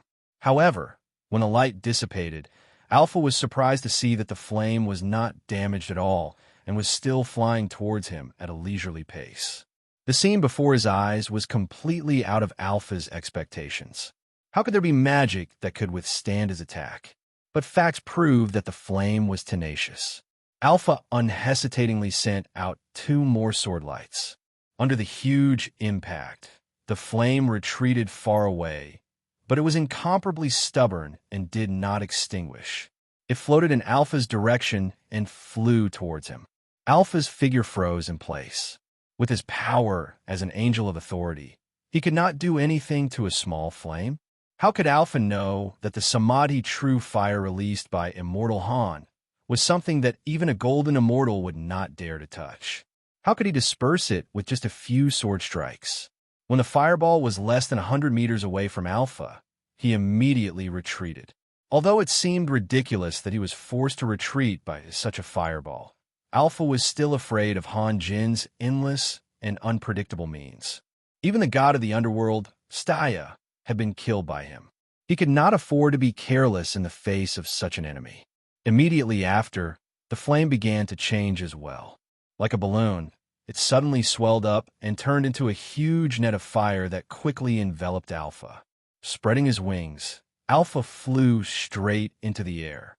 The fire net swept past his feet, enveloping nearly 100 avatars and envoys of light who were in the midst of a fierce battle. Amidst the raging fire, the envoys of light who were caught in the fire net all turned into streams of light and dissipated. Alpha stayed in the air and suddenly found a strange phenomenon. That was, the clones released by Han Jin were all immortal. Originally, the strength of an avatar was slightly stronger than that of an angel of light. Usually, it would take 3 or 4 angels of light to kill one avatar. However, after the defeated avatar turned back into purple light, it actually appeared on the ground in the next moment, alive and kicking. It was as if nothing had happened, and it went back into battle. In just a short while, the number of angels of light in the field had been reduced by at least a quarter. If this continued, it would not be long before the angels of light were all wiped out by these immortal clones. But this time, Alpha did not show too much shock. The light sword in his hand waved in the air, and groups of angels poured out from the depths of the heavenly realm one after another. Han Jin frowned. Was Alpha's brain damaged? How could he only use the same few moves over and over again? And now, Even a fool could see that no matter how many angels there were, they would be defeated by Han Jin's clones. Moreover, the combat strength of those angels of light was not worth mentioning. They were about the same as the Whip brothers who died in his hands. They cannot be compared with the angels of light summoned by the holy armament. Don't waste your energy, Han Jin said faintly. To me, they are of no use at all. It's too wasteful. I feel sorry for you. Han Jin was really distressed. The bad habits accumulated over a long time made his eyes shine when he saw energy. So many angels of light were condensed from pure energy. But now he cannot absorb them. He could only watch as the angels of light turned into streams of light and flew back to the depths of the heavenly realm. The meaning of their existence is to fight for God. Alpha replied in a clear voice. Then, what is the meaning of human existence? Han Jin showed a mocking smile. Raphael, if from now on human beings lose the favor of the God of light, it will all be thanks to you. Alpha's voice was like thunder rolling in the heavenly realm. You will become a sinner for all eternity. Correction, not lose, but we no longer need any favor. Han Jin sneered. Gemini Apophylo, put away your great grace. Alpha's light sword suddenly froze in the air, and even his huge wings of light became stiff. Strange, how do I know about your previous life? Han Jin's hands slowly formed a seal. I obtained the divinity of the underworld god Staya. I know much more than you think. Obtaining the divinity doesn't mean that you can also become a god. Alpha slowly raised his light sword. Let me end your fantasy, Raphael. To be continued. If you want to know what will happen next, please go to www.chitian.com. There are more chapters. Support the author. Support the original reading.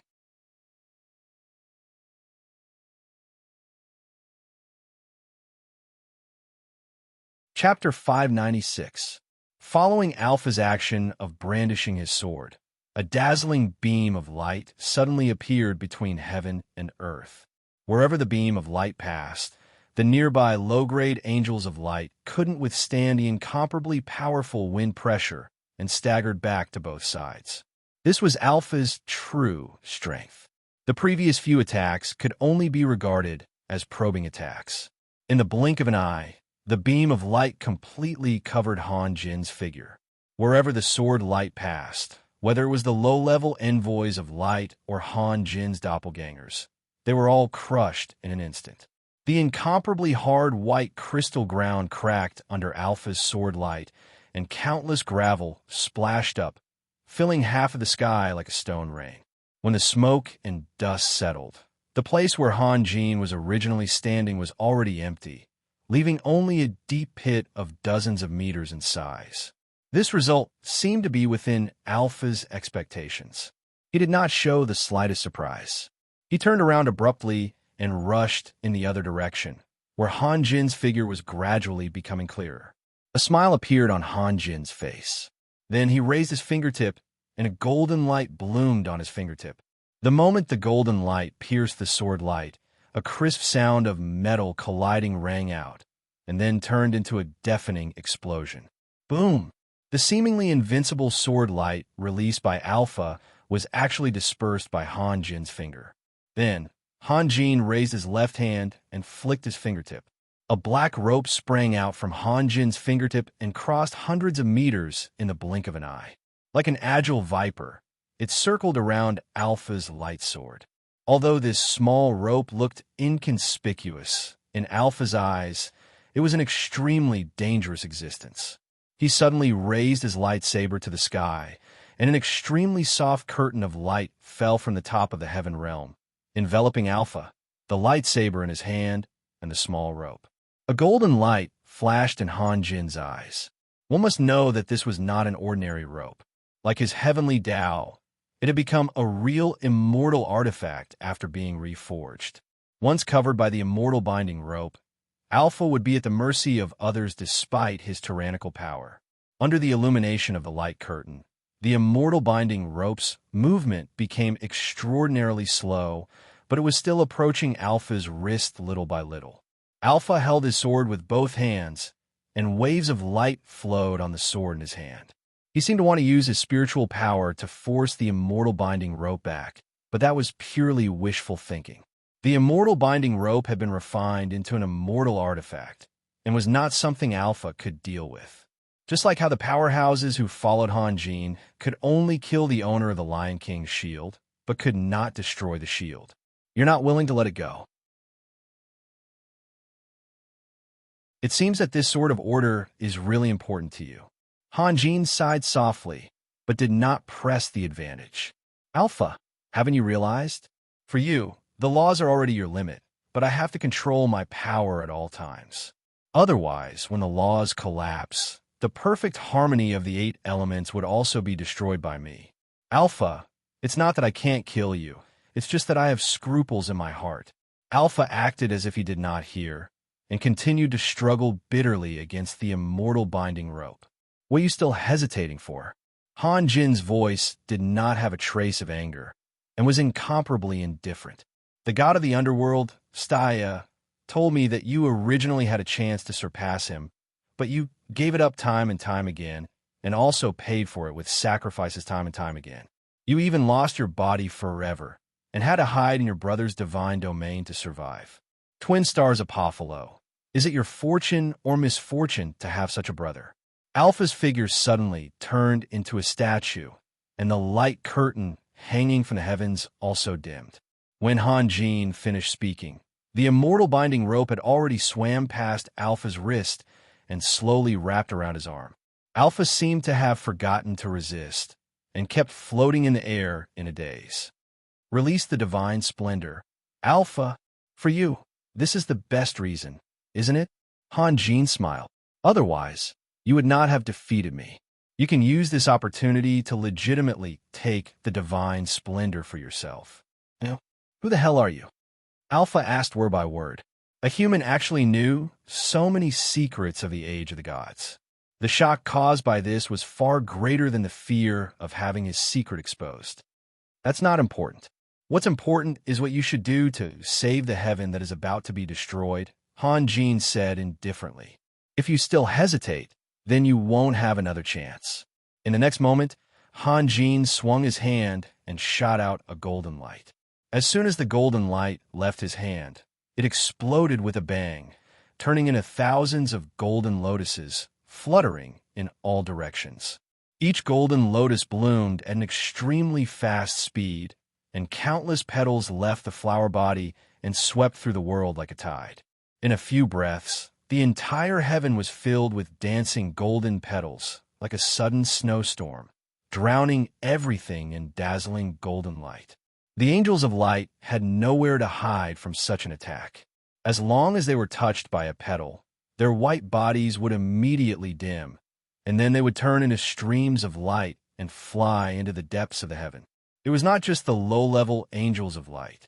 The boundless, mirror-like flat land, the huge pillars that connected heaven and earth, and the altars were all shattered by the rain of golden petals. Even the space was cut into countless extremely small cracks. With Han Jin's current realm, he could increase the lethality and destructive power of the red lotus of fire to the extreme. The angels of light that the world looked up to were extremely weak and even humble in front of him. Han Jin was not trying to scare Alpha. He really could destroy the heaven. The moment the rain of petals appeared, Alpha had already pressed the sword of order in his hand to his shoulder, pressing down on the immortal binding rope. His figure immediately flew back. The red lotus of fire expanded quickly, but Alpha retreated even faster. In an instant, he passed through the streams of light that flew into the depths of the heaven and disappeared without a trace. Han Jin smiled and followed. His movements seemed a little lazy, but in fact his speed was not much slower than Alpha's. Countless dancing petals also rolled forward with Han Jin like an overwhelming tide. While Alpha was retreating, he did not do nothing. Wave after wave of angels of light swarmed out of his wings, rushing to meet Han Jin without any regard for their own safety. However, before they could get close to Han Jin, they were turned into streams of light by the endless sea of petals. Just like this, the two of them chased and fled. After an unknown amount of time, Alpha seemed to be unable to summon any more angels of light to help in the battle and finally stopped. However, he did not look at the immortal binding rope that was still trying to climb up his arm. Instead, he stared at Hanjin with a complicated look in his eyes. Raphael, don't force me. At this time, the heavenly way had condensed into a dazzling purple light again, floating in Hanjin's palm. In fact, if Hanjin had gone all out at the beginning of the battle, perhaps Alpha would not have existed. For example, just now, if Alpha did not pay attention to the immortal binding rope, he would have fallen into the sea of red lotuses and been slaughtered by Hanjin. Fortunately, Alpha reacted quickly. Am I forcing you? Hanjin smiled. His eyes didn't fall on Alpha. He could clearly feel the resistance in front of him, as the tide that had come with him couldn't move an inch forward. He already knew that Alpha was going to use the power of the divine splendor. In fact, this was his real goal. You didn't. Alpha's voice was like the muffled thunder of anger. I'm not forcing you. Hanjin chuckled. You and I have decided everything. Alpha looked at Hanjin's gradually approaching figure and the endless sea of red lotuses behind Hanjin. He took a deep breath and said in a deep voice, Since you want to fight, then let's fight. Before his voice fell, the huge sword in Alpha's hand stabbed heavily into the ground. The hard crystal stones became as fragile as tofu under the blade of Alpha's sword. Countless gravel and sand rolled straight into the air, turning into a tornado that rose straight into the sky. Hanjin's expression slowly became dignified. He could sense that there was an endless amount of pure energy gathering here. Not only that, but even the vitality in Alpha's body was gradually fading. What kind of powerful spell could make Alpha make such a sacrifice? The heavenly Tao in Hanjin's hand turned into a crescent moon-long sword. In fact, no matter what form the heavenly Tao existed in, it would not affect Hanjin's attacking ability. This was purely a habit.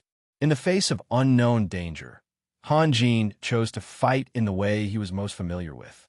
More than half of the huge sword in Alpha's hand had already sunk into the ground. It seemed that Alpha was trying his best to completely pierce the sword into the ground. However, judging from the extent of the sword's trembling, Alpha's work was extremely difficult for him. Hanjin's figure disappeared in the sea of flowers. When he reappeared, he was less than 10 meters away from Alpha. At the same time, the heavenly Tao in Hanjin's hand sword, the dazzling purple blade, slashed down on Alpha's head. However, his speed appeared to be very slow. With the power that Alpha had mastered, his attack could hardly pose a real threat to Alpha. Hanjin did not seem to want to end the battle quickly. Instead, he seemed to be waiting for something. On the other hand, Alpha turned a blind eye to the purple light that was close at hand. It was as if the action at that moment had exhausted all of his strength. He only held on to the sword's hilt and did not let go. Just as Hanjin's heavenly Tao was about to strike Alpha's head, a crisp cracking sound suddenly came from the depths of the ground. It was as if a porcelain jar had been shattered. However, it was such a subtle sound that fell into Hanjin's ears like a sudden clap of thunder. Hanjin was shocked to find that the heavenly Tao in his hand had become incomparably heavy.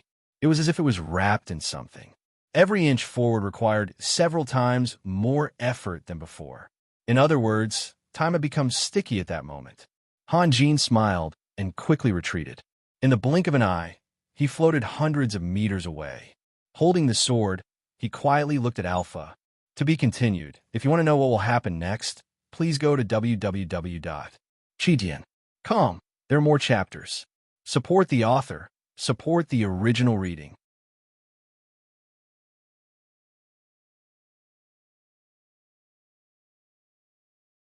Chapter 597.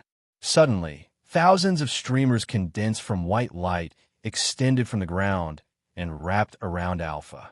The immortal binding rope refined by Hanjin was instantly cut into several dozen pieces by the fluttering streamers and powerlessly fell to the ground. Hanjin was secretly startled and quickly retreated. He then waved the long blade in his hand, causing countless golden petals to rush forward like a tide. The light wrapped around Alpha became more and more dazzling, and the streamers also became longer and longer, even reaching a kilometer in length. From a high altitude, it looked as if a huge octopus with countless tentacles had drilled out of the ground. The next instant, the sea of golden petals and the thousands of streamers collided. Every moment, deafening sounds of explosions could be heard, and dazzling rays of light blossomed one after another. Then, the light wrapped around Alpha suddenly expanded like a huge shockwave, instantly sweeping through the whole heavenly realm. It turned out that not only did darkness have the ability to swallow all living things, but when the world was bright to the extreme, it would also produce the effect of not being able to see one's own fingers. Everything in the heavenly realm seemed to have disappeared in an instant. Hanjin looked all around, and all he could see was light. If it had been an ordinary professional, let alone participating in a god-level battle, even if they were standing in the distance, they would have melted in this extremely bright light. Hanjin issued a clear whistle, and his figure quickly moved. He turned into a streak of light comparable to lightning, constantly moving left and right, up and down in the heavenly realm. Hanjin's eyes couldn't see anything, but he had an incomparably powerful divine sense. Those light ribbons coming from all directions couldn't escape his senses. The speed of the light ribbons was extremely fast. When they retracted, the light ribbons instantly disappeared into the ball of light. When they extended, the light ribbons could reach the edge of the heaven realm in an instant. Such a light ribbons was enough to be fatal. When thousands of light ribbons danced together, the power was indescribable. Almost every moment, the entire space would be cut into countless pieces. Hanjin always avoided the attacks of the light ribbons by a hair's breadth. It looked very dangerous, but his calm expression reminded Alpha that this was still far from enough.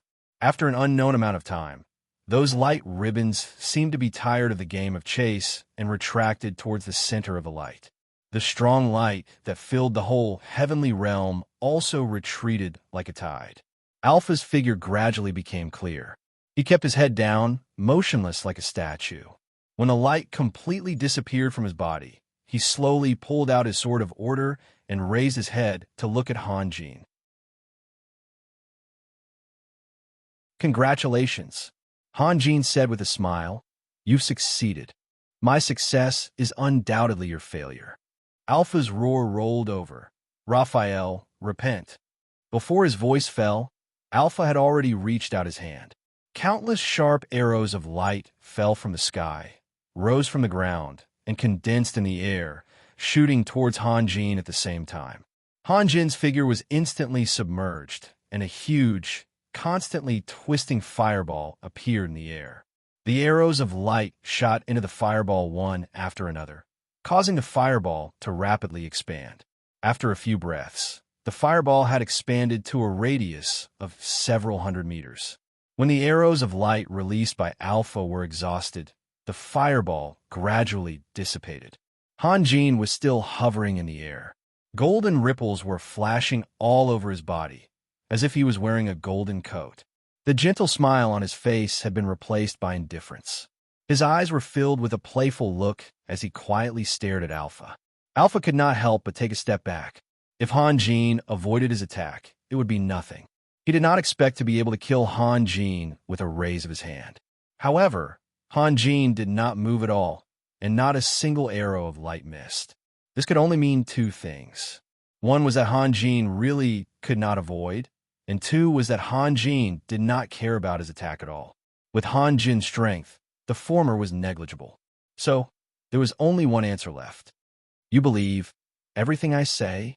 "Alpha, I really don't know how to describe you." Hanjin raised his right hand, and then a golden lotus shot into the sky. The golden lotus flashed a few times in the air, and then passed through the edge of the celestial realm and disappeared without a trace. Without the protection of the divine splendor, is the celestial realm still the celestial realm? Alpha suddenly felt that the sword of order in his hand had become extraordinarily heavy. He wanted to immediately attack, but the fear in his heart made him unable to do anything. My power can easily pass through the celestial realm. Han Jin's eyes became as sharp as a needle, revealing a complacent killing intent. Alpha, you are too arrogant and too confident. If you only want to protect the celestial realm, perhaps I really can't do anything to you. But as the high and mighty angel of authority, how can I let a blasphemer stir up trouble? You want to destroy me. You think you represent the supreme divine power, but you are wrong. You are delusional. Alpha roared. Following his sword momentum, a beam of light fell from the sky, enveloping Han Jin. Then, Alpha waved his sword with all his strength, and 100-meter-thick sword light blasted toward Han Jin with a force of 10,000 caddies. Only at this time did Alpha realize what kind of danger he was facing. His power came entirely from the celestial realm, and the celestial realm's power came from the divine splendor. Although his power did increase a lot after swallowing the divine splendor, it was just as Han Jin said, the celestial realm was no longer the celestial realm. Moreover, the power of the laws he grasped was destroyed by himself. Even if there was no threat from Han Jin, he could use the power of the divine splendor to become a real god, but the whole world would become unrecognizable. Han Jin raised his hand and gently met Alpha's sword light. If Alpha's sword light was like a giant pillar, then Han Jin was like an ant in front of a giant pillar. They were completely disproportionate. However, at the same time Han Jin waved his arm, an invisible and incomparably majestic power actually dispersed the sword light in an instant. Alpha's unfolded wings were also fiercely flung forward. His body flew straight back as if it was hit by a giant hammer, flying nearly a kilometer away before barely stopping. Alpha didn't dare to believe the scene just now. He had already swallowed the divine splendor, so why was he still so weak? And the pressure he felt was even stronger than the power displayed by the King of Gods when he had just taken over the heaven realm. You? Who the hell are you? Alpha let out an unwilling roar. He absolutely didn't believe that the opponent in front of him was a human. Judging from incomparably huge power, the opponent should be a god who had been defeated in the era of the gods. Just like the god of the underworld, Staya, he had silently hidden for countless years. At this moment, his power had completely recovered, and even far surpassed his original strength. Then, he came for revenge. Han Jin didn't say anything. The golden light circulating around his body became more and more dazzling. The beam of light released by Alpha was distorted by the impact and completely dissipated in a moment. The celestial realm was constantly trembling, and dense spiderweb-like cracks were constantly extending from the outside to the inside. This was a sign that the celestial realm was about to collapse. Raphael, do you want to destroy this world? Alpha roared. If we don't stop it, the whole world will be ruled by the turbulent flow of elements. Apart from you and me, no life can survive in the turbulent flow of elements. Whatever you can think of, I have already thought of. Han Jin said lightly, and then pinched his fingers. The god of war above the holy crowned city suddenly burst into a dazzling light, and then a meteor shot straight into the sky. Outside the conference room of the holy crowned city, Green, who saw this scene, immediately released the clairvoyance eye and locked on to the meteor. Through the flickering flames, he could vaguely see that the meteor's body was a huge, transparent crystal. This was not a big deal. What was more shocking was that a figure was wrapped in the crystal. Green recognized the figure, the fallen angel Catherine. At this moment, although Catherine's eyes were closed, she gave off a valiant feeling. She was holding the sword of the prophet, wearing a glorious pendant on her chest, wearing the robe of light, and holding the Lion King's shield on her left arm. The saint's boots that Adolf had given to Han Jin some time ago were now in Catherine's possession. Because the meteor was flying too fast, the scene in the clairvoyance eye disappeared in the blink of an eye. However, the experts around Green had already seen enough information, especially Jedis, whose eyes widened in horror. Wasn't that a Saint Crystal? What did Raphael want to do with the Saint Crystal? In just a few breaths, The meteor had left the expert's field of vision and penetrated into the gate of heaven. When Alpha saw the meteor breaking through the sky, he knew that it was Han Jin's magic. He subconsciously raised the Sword of Order, ready to meet the attack. However, the meteor's momentum suddenly stopped, hovering beside Han Jin. Then, Alpha saw Catherine inside, and his body immediately turned into a statue. Han Jin flicked his finger, and small cracks appeared on the Saint Crystal. The cracks quickly spread, and in the blink of an eye, the Saint Crystal turned into countless fine dust, rustling down. As if waking up from a dream, Catherine slowly unfolded her body. The pair of originally dark wings had somehow turned pure white. The next moment, Catherine slowly opened her eyes, and her gaze collided with Alpha's. You. Alpha's tone became incomparably hoarse. See? You don't have to worry about this world, Han Jin said indifferently. Although the Oracle Crown is missing, Catherine has already absorbed all the power of the Saint Crystal. She can do it. As for you, go. As soon as his voice fell, Han Jin raised his hand and waved at Alpha from afar. A dark hole suddenly appeared behind Alpha, and at the same time, Han Jin's immense divine sense attacked. Alpha's body was blasted into the black hole, and then he roared as he floated into the distance. No matter how he struggled, he couldn't break free. It was as if there was a force firmly pulling him in the depths of the black hole. Han Jin glanced at Catherine, and then floated into the black hole, chasing after Alpha. Of course, he wouldn't stop here. With his current realm of a mortal monarch, ordinary things in the world were meaningless. That was why he gave all the power in the Saint Crystal to Catherine. If the Saint Crystal was a sesame seed, then the divine radiance that Alpha had just devoured was the watermelon he wanted. To be continued. If you want to know what will happen next, please go to www.chijian.com. There are more chapters. Support the author. Support the original reading. You're tuning in to the Warrior Lore YouTube channel. Don't forget to subscribe and join us on this journey to catch the most captivating stories.